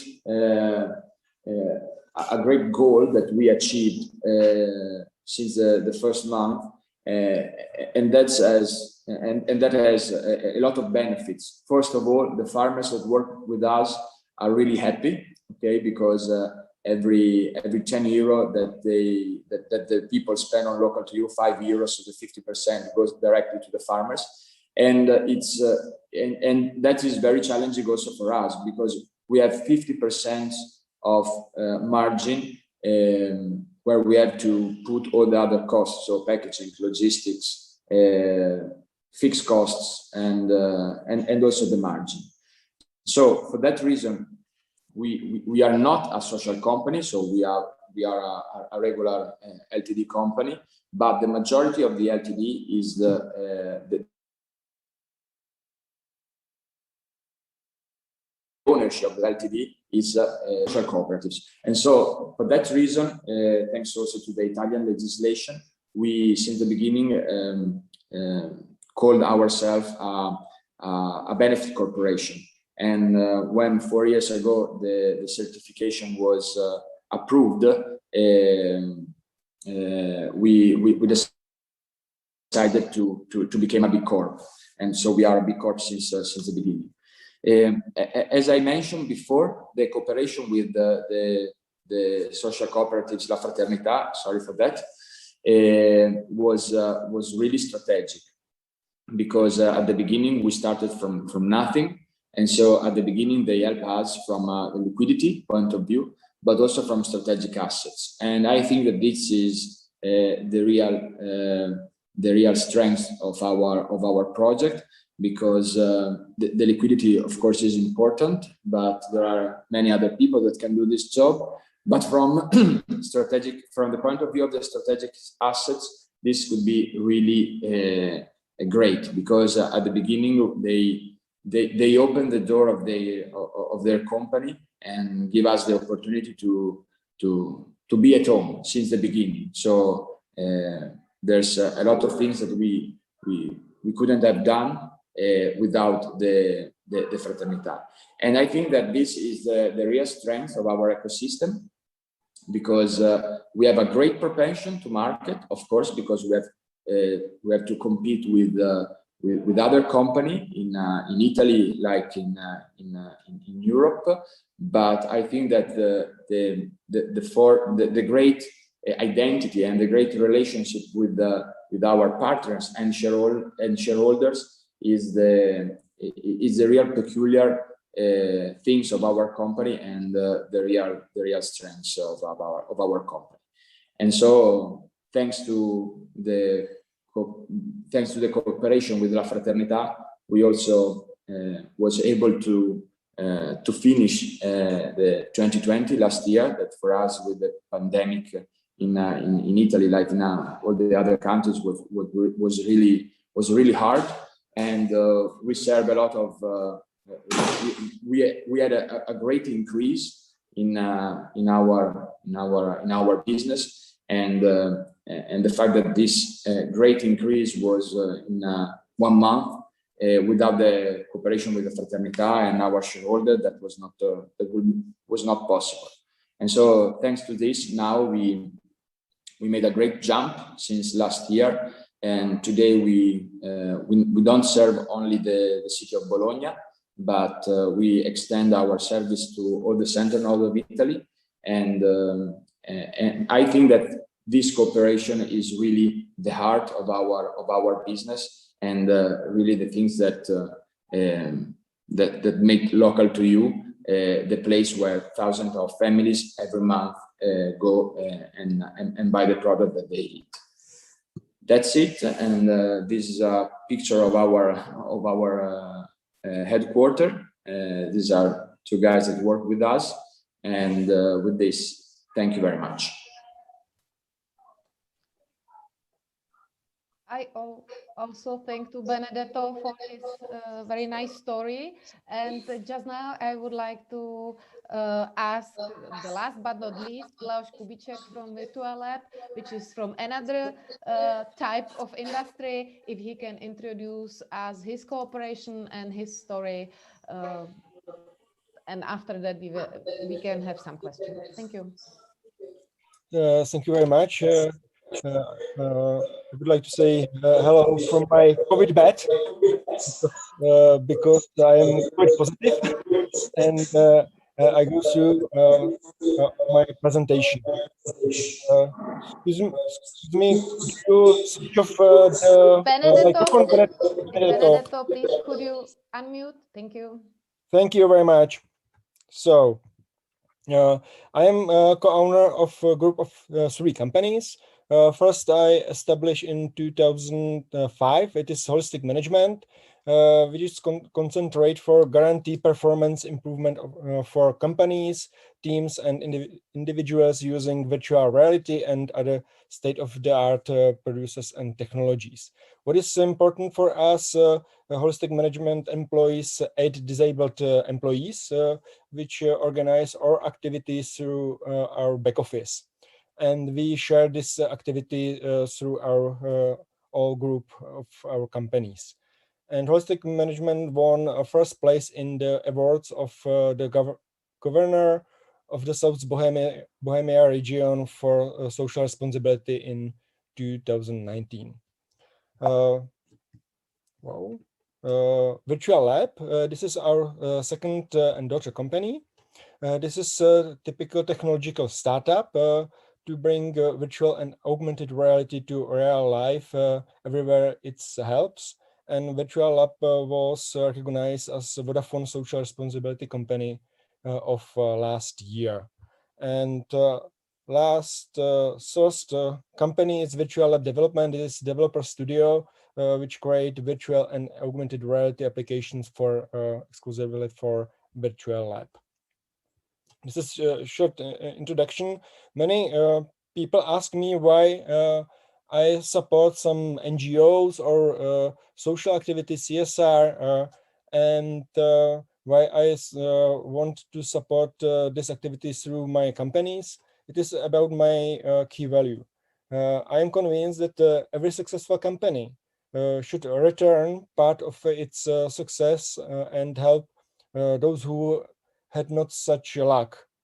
I think it is very important, and this value I connected with the value of two organizations, JCI, Junior Champion International, and Rotary International, where I am a member of both.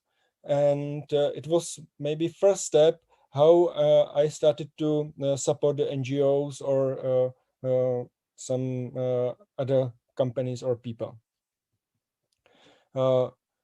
We will speak about concrete projects. The longest time we had cooperated with Focus, and I will speak about this project later. And we support a long time Burza Philanthropy. It is something like competition for NGOs and their projects. And of course, this is platform where I met Roska České Budějovice, Autist Centrum, and other activities and other projects.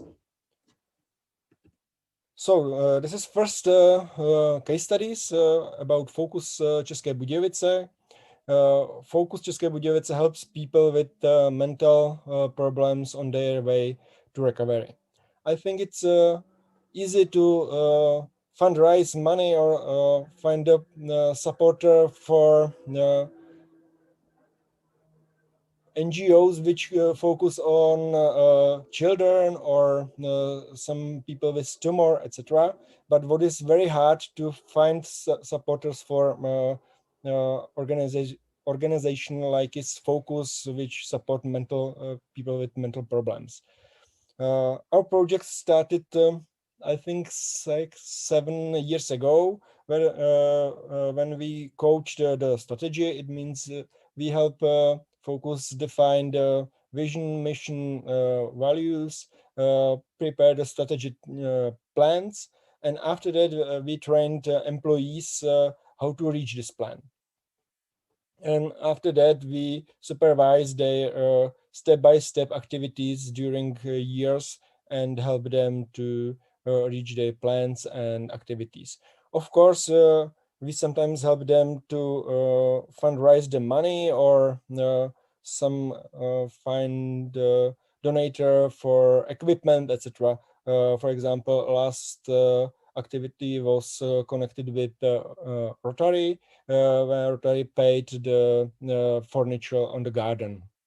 This is one concrete project in together Focus and holistic management. Sorry. Our second project, how we support the different customer or group. It's for senior houses and especially here Senior House My, when we support like virtual lab, the activation and the reminiscent therapy, and use for it virtual reality. And the senior houses have a big problem to raise money for this activity, because last year was very tough for them. They spent a lot of money for other activities like survey the clients and hygienic rules, etc. And they don't have a lot of money for activation therapy. And we started the especially project last year. It calls Adoption Your Senior House. And we found many companies which support this type of project. For example, concretely, Senior House My supported TKP Geo, how to speak the Robert, and they paid these activities, this reminiscence and activation therapy for seniors. I would like to tell Robert again, thank you very much, because the clients of this senior house are very satisfied with these activities. You are welcome. And this is type of activities was very important for seniors, because they were closed in these houses, and it was problem to activate them. And finally, impact for both sides, for us, for our partners. I think for our partners, it's very important that we bring them the best knowledges of the market. It means the strategic, how to train people, bring them new knowledges and skills to help partners to use the high-tech technologies, because we are convinced that high-tech technologies must make their activities easier, and of course to support them with fundraising, because fundraising is a big topic for many NGOs.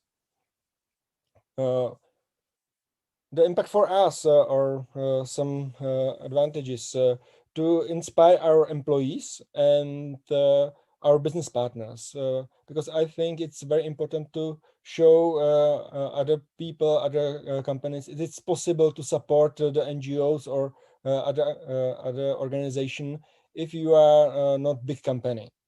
Of course, to build leadership with partners that have the same values. It is for me like co-owner. It's very important topic.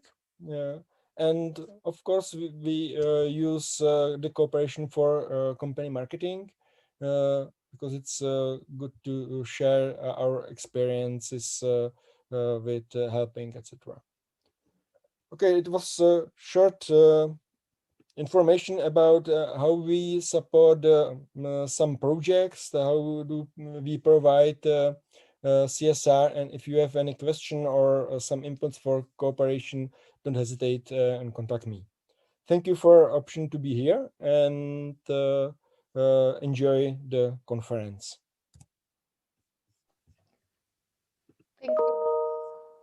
Thank you very much for the last presentation, even though Leoš is COVID positive, so he did it. So thank you. We were a little bit afraid yesterday, but it's fine.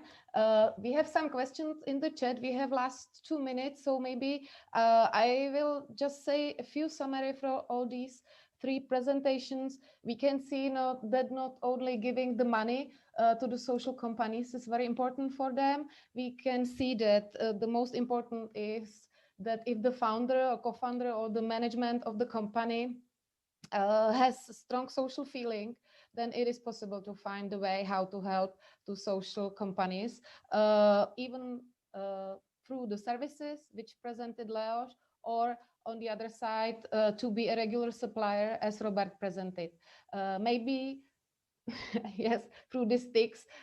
He didn't mention that from the beginning it wasn't so good quality when they started to cooperate, but through the years they are satisfied with the final product, and they are fully competitive, as I understand, if it's possible. Yeah. Maybe. Yes. Thank you. You saw that also in the COVID situation, the cooperation was very important and helpful. And maybe Benedetto, if we can say you are the social one, what was for you the biggest challenge which you learned from the business company? We heard from the other side what the cooperation brings to business from the social side, and from the other side, what was for you most important? So the social business for us was really crucial, especially in 2020, and of course the possibility and the chance to be flexible to our needs. Okay, so imagine that if our business was 10 in 1 week, it became 1,000, and so last year, the second year that we was live, our strength was really little. Okay, so we didn't have the possibility to reply with a great effort to do the extremely high demand of this period 14 months ago. So I think that was the first point. So the flexibility that the social company could bring to our business. The second one is that we don't. So when our client, when our customers discover that we are not only a company like many others that operate in this field, but we have a strong relationship with the social companies. The other thing that they become really like supporter. Okay, so I think that have this great connection with the social companies create really a great connection also between local to you and our customers, and that is, I think, is really great because you don't only buy some things, but it's like that you feel that with your money you do something great for you and also for other people, and that is good for the business also, not only for the people but also for the business. I think that this is the real secret of the company like us.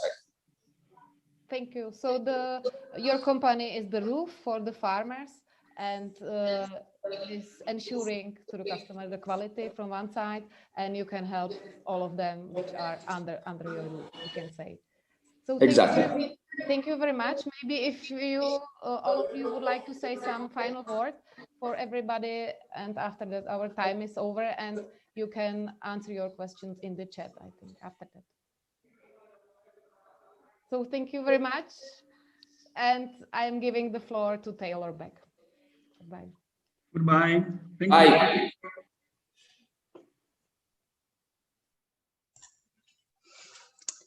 Thank you, Ms. Novotna, and our speakers. This concludes our morning sessions. There will now be a lunch break until 12:30. During this time, you are encouraged to join one of two breakout rooms: Digital Transformation for Social Entrepreneurs During COVID-19 or Impact Stars, both of which will be led by our experts from this morning's sessions. You can find the links to these breakout rooms in the main description and in the comment section on YouTube. Enjoy your break, and we will see you back here at 12:30 sharp to discuss financing social enterprises.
I can also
Welcome back from your lunch or breakout sessions.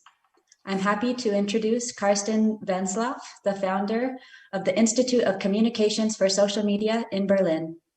Mr. Wenslauf will lead our next panel on impact co-funding. Over to you.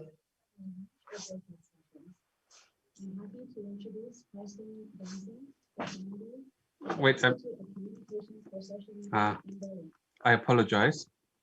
There was a little bit of a feedback loop here we had because I had the YouTube running in parallel. Yeah, thank you very much, Taylor, for introducing us and bringing us back from the lunch break. So I hope all of you have enjoyed this, had a coffee and a small snack to jump into our next panel, which is going to talk about financing. And I'm really happy to have three very distinguished experts who are going to look at financing, how to finance a social innovation, a social business, or a social entrepreneur from three angles. So we have with us Marilyn Hype. She's from Germany. She's from BetterWest. BetterWest is a crowdfunding platform focusing on impact investment with a special focus on the energy sector. And so that's going to be the perspective that Marilyn is going to share with us. Thank you very much for coming, Marilyn. Our second speaker is Mikuláš Kršánek from the Social Innovator. I would say it's I mean, Miklas, you can explain a little bit more clearly then, but the way I understand it is that it's you facilitate impact investments into social innovations. You have been quite active in that area, have background into that. So you will share with us this particular perspective with us. Thank you very much. And then Fruzsina Nagy from Deloitte Hungary. She has also been, she has founded herself a green tech startup. She has a lot of expertise in sustainable finance. And she can share with us sort of the ecosystem view, what has to change in the overall system of to ensure that social entrepreneurs have a better access to finance. So I would suggest that we start with you, Fru, if you don't mind. But before that, I would like to say a few things about for those who have just started to join us on why we are doing this. So as has been said before, the Impact Conference is part of a larger project called CE Responsible. And what we are creating is a network where we are going to connect the social entrepreneurs and the more established companies. So this is something that we are building right now. We are building a platform where you can search for funding opportunities. So if you go to netforsocialimpact.eu, you can sort of see which opportunities are out there. And when you click on one of these links here on the funding sources, then you can see here we are starting to create a database on which companies and which platforms are available for you for accessing funding. And you can also filter it by country and go into more details. And one of the resources we put there is something which my colleague Wolfgang and I worked for in the last project is for instance, a book on how to use crowdfunding. So this is one of the examples of how we are going to how we are trying to help you social entrepreneurs find the right resources for you. So after doing this really brief introduction, let me jump now to our presentations and our inputs from our speakers. Let's see, here we are. So let me just go on full screen. And now, Fru, I think you can start now. All right. Thank you so much. Well, first I want to mention that the platform you have just shown us, I think is one of the main steps in bridging the gap between financing social enterprises and the financing sector. So thank you so much for that. Well, I'm Fruzsina Nagy, and currently I work for Deloitte in Deloitte Hungary, Sustainability and Climate Change office. And as Carsten already mentioned, I already founded my social startup in the Netherlands, and I'm very happy to say that sustainable finance is not only my work, but also my passion. Yeah, and today I'm trying to bring in quite a bird eye perspective, more from a capital market perspective on how to finance social startups or how to help bridging social startups with the financing sector. Could you go for the next slide, Carsten? Great. So Deloitte is one of the big four companies. We work in a lot of different business lines, such as accounting, auditing, consulting, and risk advisory. And the sustainability office is also a service line that we currently provide. In many of our projects, we are currently built an experience on sustainable finance, and one of our focuses in Hungary. And in our experience, sustainable finance contributes to sustainable development of companies. And Hungary is also on the way. We're taking steps in this direction, and I will be very happy to discuss a few of these options in the next few minutes. Carsten, could you go to the next slide?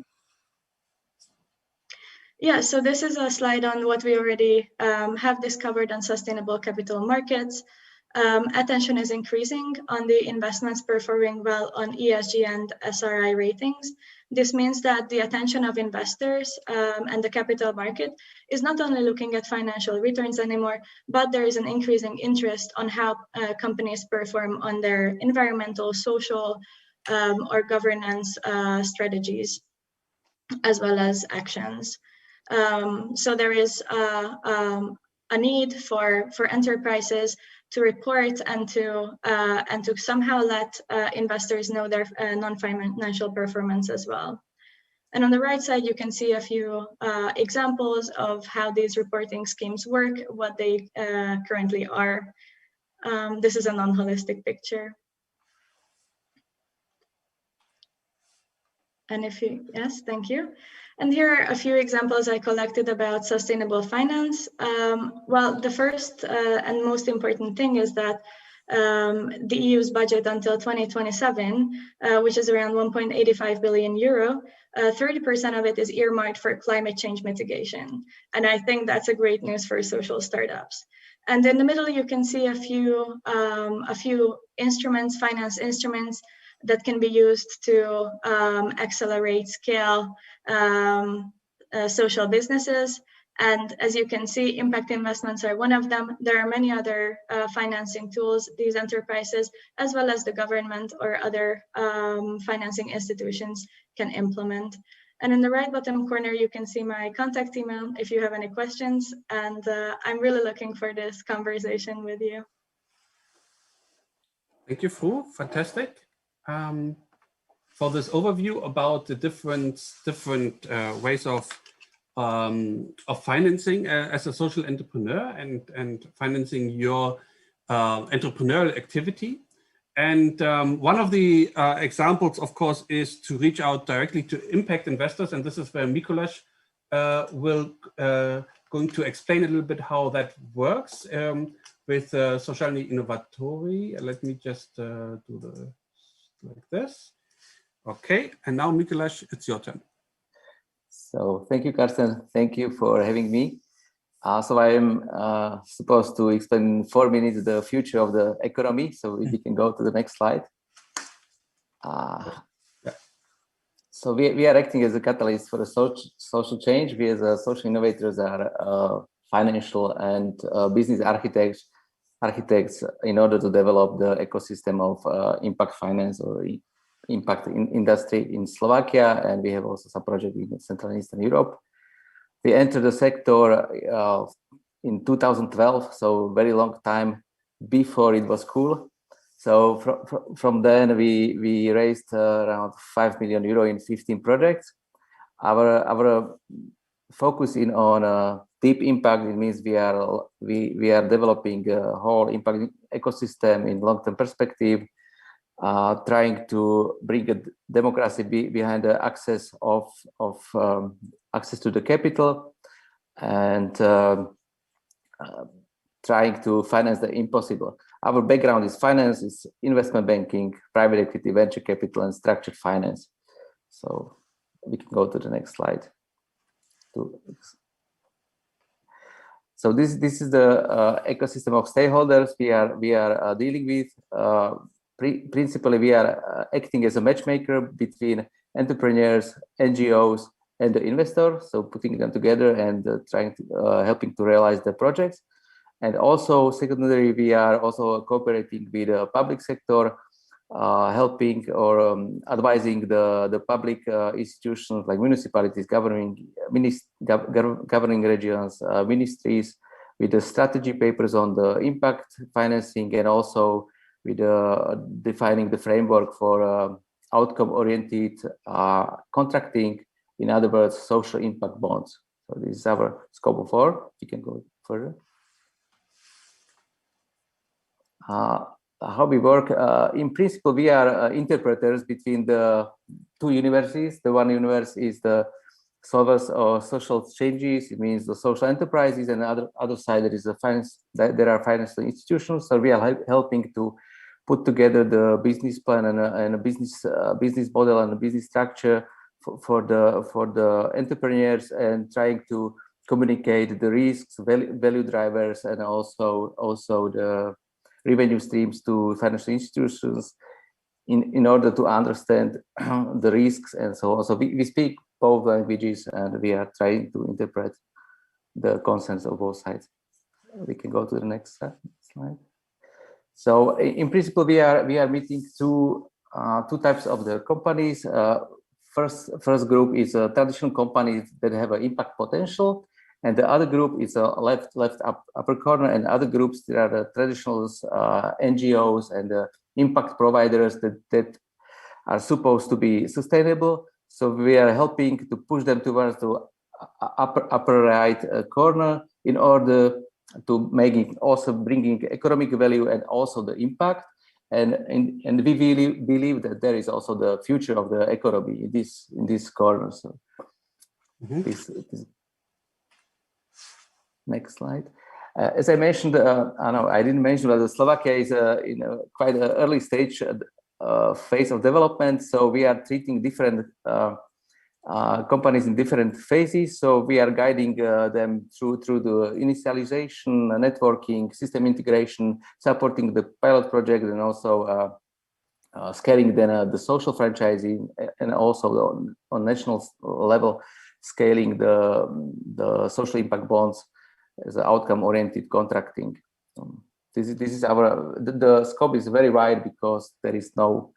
We are almost one of the few players in the sector. We can go further. And this is one of the cases.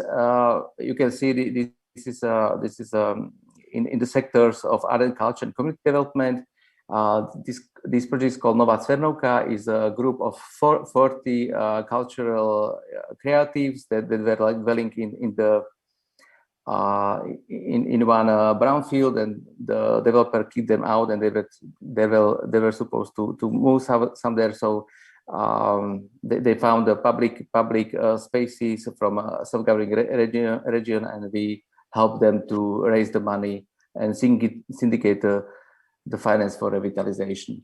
And you can see on our website that project. So that's for me. That's all for me. Thank you. Thank you, Mikuláš. Here's your contact data. Yeah. And let's. Oops, I'm sorry. I pushed the wrong button. I was going to stop the presentation, but I stopped the screen sharing. Okay, so here we are. And now we are going to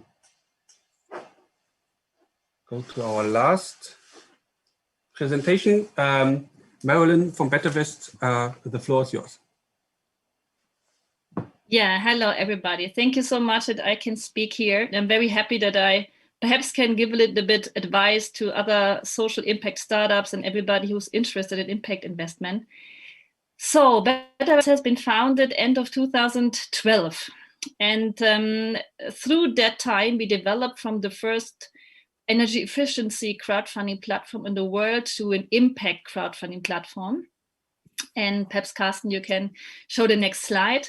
So at the very beginning, our motivation was, we said, okay, in Germany, we do so much for renewable energy. There's so much money invested there, but there's so much energy we could save if we would just take more energy efficiency measures into account and install technologies like that.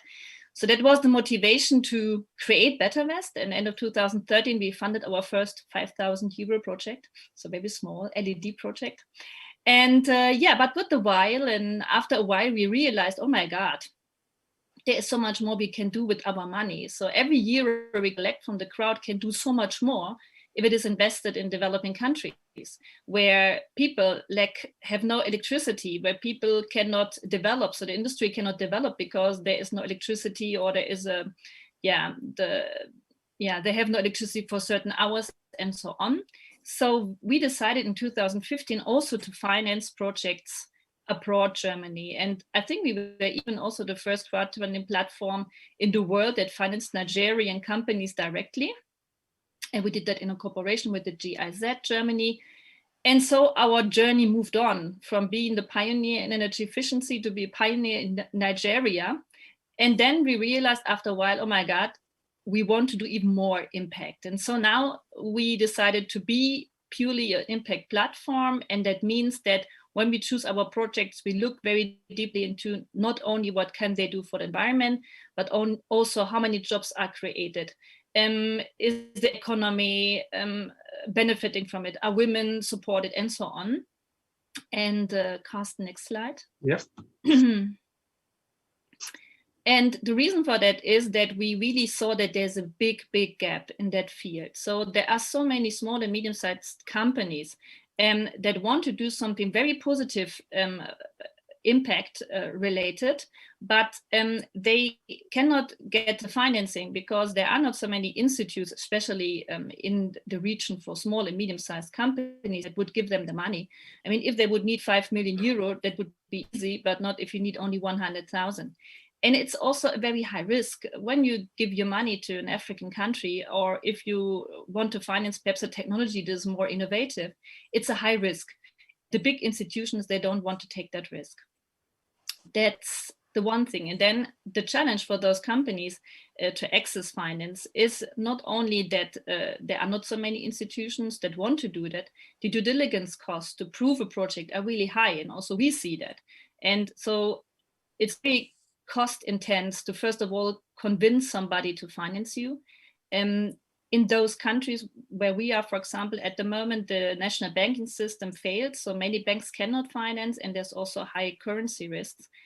And compared now to very standard sustainable energy projects in Germany, like a photovoltaic plant, the risk to finance anything in Africa or in a developing country is much more higher. So it's a big challenge for those companies and those projects to find the money at all. Carsten, you can show the next slide. And so we saw there is a big niche, and then also we decided, okay, let's ask our crowd. So in 2019, we asked our crowd, and 311 people answered us, why do you finance our project? What is really important for you? Is it the interest rate? Is it that it's in Germany? I don't know. What could it be? And 70% really said it's the positive ecological impact. It doesn't matter now so much if it's in Germany or abroad, but I want to have an ecological impact.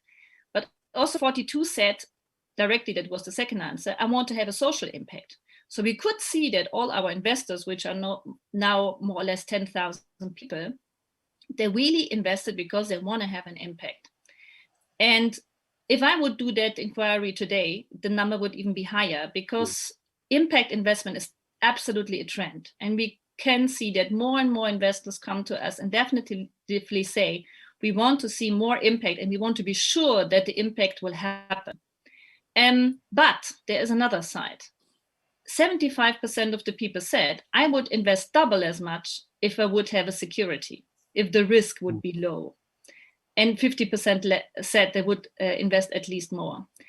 And I wanted to show you also the figure from the last inquiry we did. It was just a very small one because it went just to those that registered but never invested. And just 40 people answered. And there were many reasons they could tell us why they did not invest or what we would have to change that they invest. And most of them said that the duration should be shorter for the projects. At the moment, we have a 7 years time. So the projects run for 7 years because it's very often photovoltaic, and that's the amortization time. But for the people, again, for the investors, it's too risky. So this answer shows, again, they want to have less risk. So they want shorter durations. And you see the second answer, 30% say that they want to have more securities. And also the 38% there you see down below, they want to have guarantees, they want to have other things like real estate projects. So all in all, our experience is it's absolutely a trend. People want to invest into impact projects. That's for sure. But the people are still scared. They want to have back their money. They don't care so much about interest rates, but they want to have back their money. And that's why it's so important for crowdfunding platforms like us that there are mechanisms like risk mitigation bonds, like other supports through governments and so on, that we can mitigate the risk that those investors are taking. And that's what we are working on. We are working with different institutions that at least 50% of the investment could be insured so that the money is not lost. And that's what would be great to get also in the future, so we can fund more for those very important companies. Thanks, Marilyn.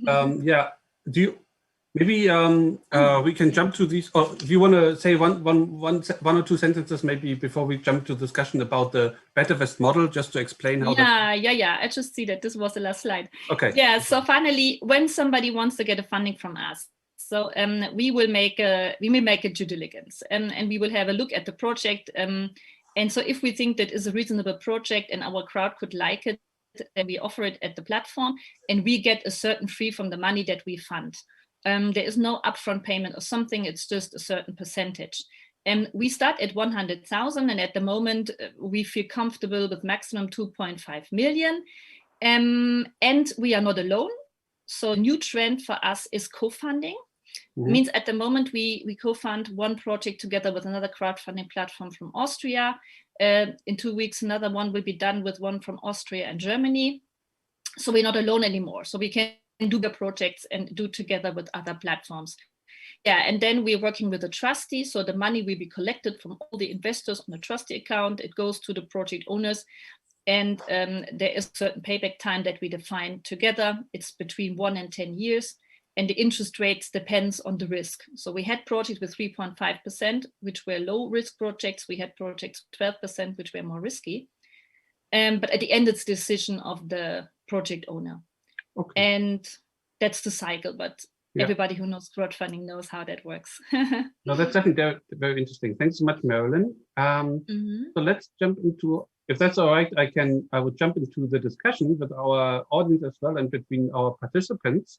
So my colleague Wolfgang is monitoring the YouTube stream. Were there any questions from the audience that you would like to raise? Yes, there's a question to Fru. Being also a sustainable entrepreneur, what is the key challenge you faced starting a business? Finding funds or some other challenge? And maybe this is something which the whole panel could ask, because I think it relates to, how quickly do you have to be self-sustainable, Fru? I mean, like many other startups, I would say, they are, some of them, they spend money for at least 5 to 10 years before they actually get profitable. But is that the same case for social entrepreneurs? Maybe you can tell from your experience, Fru.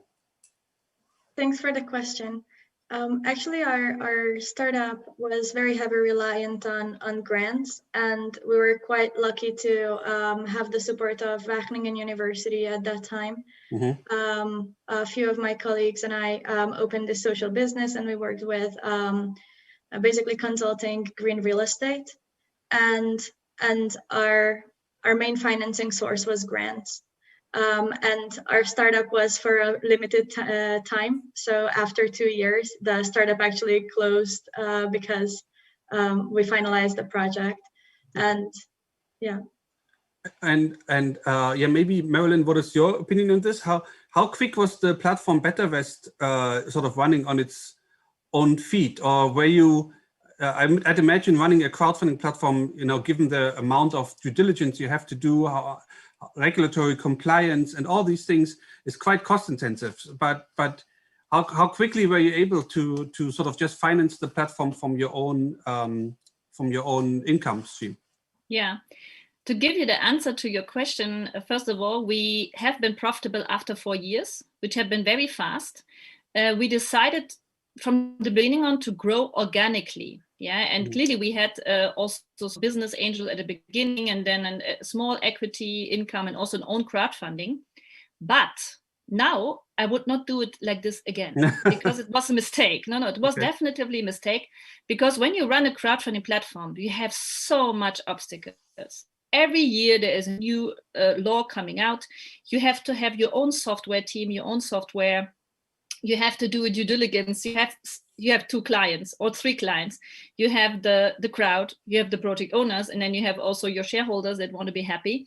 So at the end, I have seen that the competitors, they did it differently. So they took lots of money from equity partners here and there, and then they could grow, because as a crowdfunding platform, you need a certain size to be profitable. We have worked that over, and now we are on track again. But if I could change it, I would take myself more time to become profitable. Thanks, Marilyn. Mikuláš, do you agree with that assessment? Should social entrepreneurs switch to this kind of model where you reach out to investors, external investors, really early on, from your point of view in Slovakia? Yeah, that's a very good question. It's not that obvious in Slovakia. I would say we are working with refundable instruments that were explained yesterday by EIF. These are the majorly the loans that are backed by the easy guarantees. So these are the long-term loans. So we can wait for some break-even but in very near future. The problem in Slovakia, the like bottleneck of all projects is the quality of the projects and the quality and professionality of the managers in the sector. Because all these impact projects are mainly in the NGO sector and the very similar ones that are very grant oriented, and after the grant is over, the project is over. So we are trying to harmonize these instruments, putting them together, and push on the sustainability from beginning. And we are calling the grants and subsidies, we better call them the philanthropic capital, in order to follow up with this other investment instruments. And we say, if you cannot use like 200,000 euro as a grant, and then use like up to 500,000 euro for a long-term loan, if you cannot achieve sustainability in this period in such amount of volume of money, you shouldn't go for the project. So that's our approach. Yeah. Can I add some another question to Mikuláš from the audience? What tactic knowledge you believe startups miss so that they need your support services to connect them with potential investors? Wait, what tactic? Tactical knowledge. So, or what? There is no use of technical knowledge. They need to have a like solid background. There must be solidly defined revenue streams, value proposition, impact parameters, and so on. And then they would be ready for investments. Yeah. It's like I hope the time of very nice, colorful presentations is over, and yeah, the quality will matter. So yeah, let's jump on this point, because I saw this in all three presentations. So Fu was talking about the fact that there are more global reporting standards on impact, and of course these global reporting standards on impact are mostly concerned with large corporates who have the resources to fulfill those, right?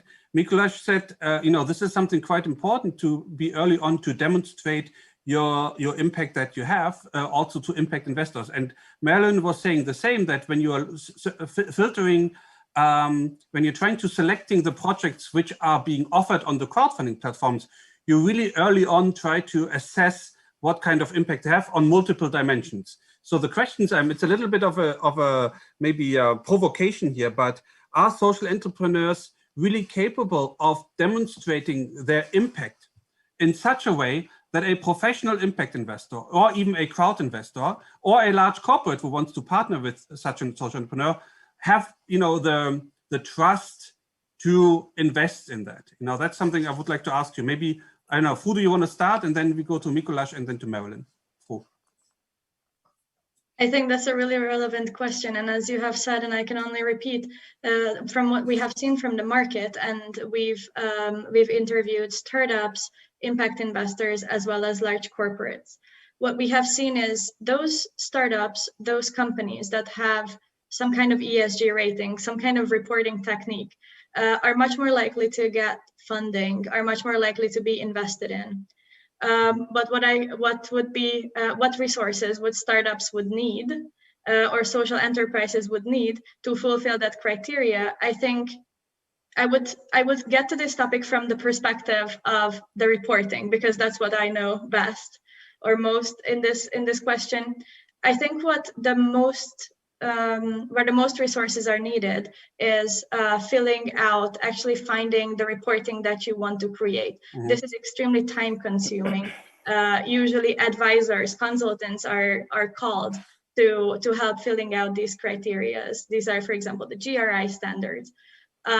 So it's time, it's money, and also the data requirements are usually very difficult to fill in. They usually ask for material flows, these reporting guidelines go very much into the details in terms of what data the social enterprise does. So I would say, yeah, I would summarize just in these three things, like time, money, and the available data. But Fu, maybe just a follow-up question. Do you know of any like a shortcut for social entrepreneurs who are starting, who want to demonstrate their impact to potential investors and don't maybe have the budget to hire a large firm or consultancy for that? Do you know like any shortcuts? Yeah, so what I have seen some social enterprises do is they select, or they are selected by an impact investor. And that's just a specific example in this topic. And then the impact investor has its own guidelines and, for example, gives mentoring, gives some kind of, not necessarily an accelerator, but type of a scheduled meetings to follow up on the social enterprises work and impact. Okay, thanks, Fu. Yeah, Mikuláš, what kind of reporting do you expect when you are bringing impact investors together with social entrepreneurs? Yeah, the reporting. We are treating the quite small companies. I mean, these easy guarantees are up for the SMEs up to 30 million of turnover and 250 employees. But to be frank, there are no such big social enterprises. The social enterprises in Slovakia are more, or in CEE are more the micro companies around, with turnover around a couple of ones of millions of euro. So as I mentioned, there are two types of the companies: the traditional companies that they have like impact potential, and these NGOs. So frankly saying that we see much more potential to be for these traditional companies to be impactful than for these NGO companies to be sustainable. I see. So, and what we are doing the project, we are having the long-term perspective, but we are really searching for flagships in the different areas, and we are trying to finance them in order to create ecosystem. And also also wanted to mention that we are also trying to help to define these outcome-oriented contracting, because for the social entrepreneurship, maybe better than get them some grants or funding or investments, is to give them contracts. Okay. So we are trying to define to put the value and the price tag on the services that are, for example, offering to public institutions, and that's the future for us of development of the ecosystem. Yeah, very good. Thank you, Mikuláš. Yeah, Marilyn. Yeah, I mean, I would like to have your perspective as well, because I'd imagine you talked about Nigerian companies, and and that the investors in Germany, they want maybe like a certain amount of security or but how do you manage this? I mean, I wonder, because you don't have the resources to fly to Nigeria every couple of days to watch how these companies work in detail. So how do you ensure how do they report their impact to you as a platform? Yeah. So first of all, I mean, the impact measurement is also something that just developed in the last month and year more strongly. So in the past, we relied on on what the project owners told us, what are their plans and how they want to fulfill them, because as Fru already said, finally a monitoring of such an impact investment, or the monitoring of the impact, is very cost intense. What we developed now in the last months is to bring together the different methods of measurement of impact, and we try now to find our own kind of measurement method. Yeah, so we're working on that, on an own method. We are also a member of the Impact Investment Association in Germany, so that we hear about new trends. And unfortunately, there is not yet that one measurement method that is accepted by everyone. So we are also working to family offices and institutions to win them as investors. And everybody has a different opinion. So that's still the big problem. So we said, okay, let's do our own thing and get together all the different wishes. And clearly, if we would have one institutional investor who says, okay, I want to invest here, and my wish is that you certify the project through that method, or you get a monitor from this company, we would follow this wish. So for the moment, there is no strong monitoring, and but this has to follow. So it's absolutely a must for the future. But just to let you know about Nigeria, and it looks like you are a little bit on time stress. That's good. No, I'm fine. Go ahead. Okay. So just to go back to Nigeria, I mean, especially when it comes to the risk, we decided for the moment not to finance Nigeria. Yeah. So at the moment, we are more looking at East Africa, for example, Kenya. We're also looking at Ghana. We have found ways to put in some risk mitigation things, like to put an SPV in between that gets all the securities pledged, or to involve risk mitigation bonds and so on.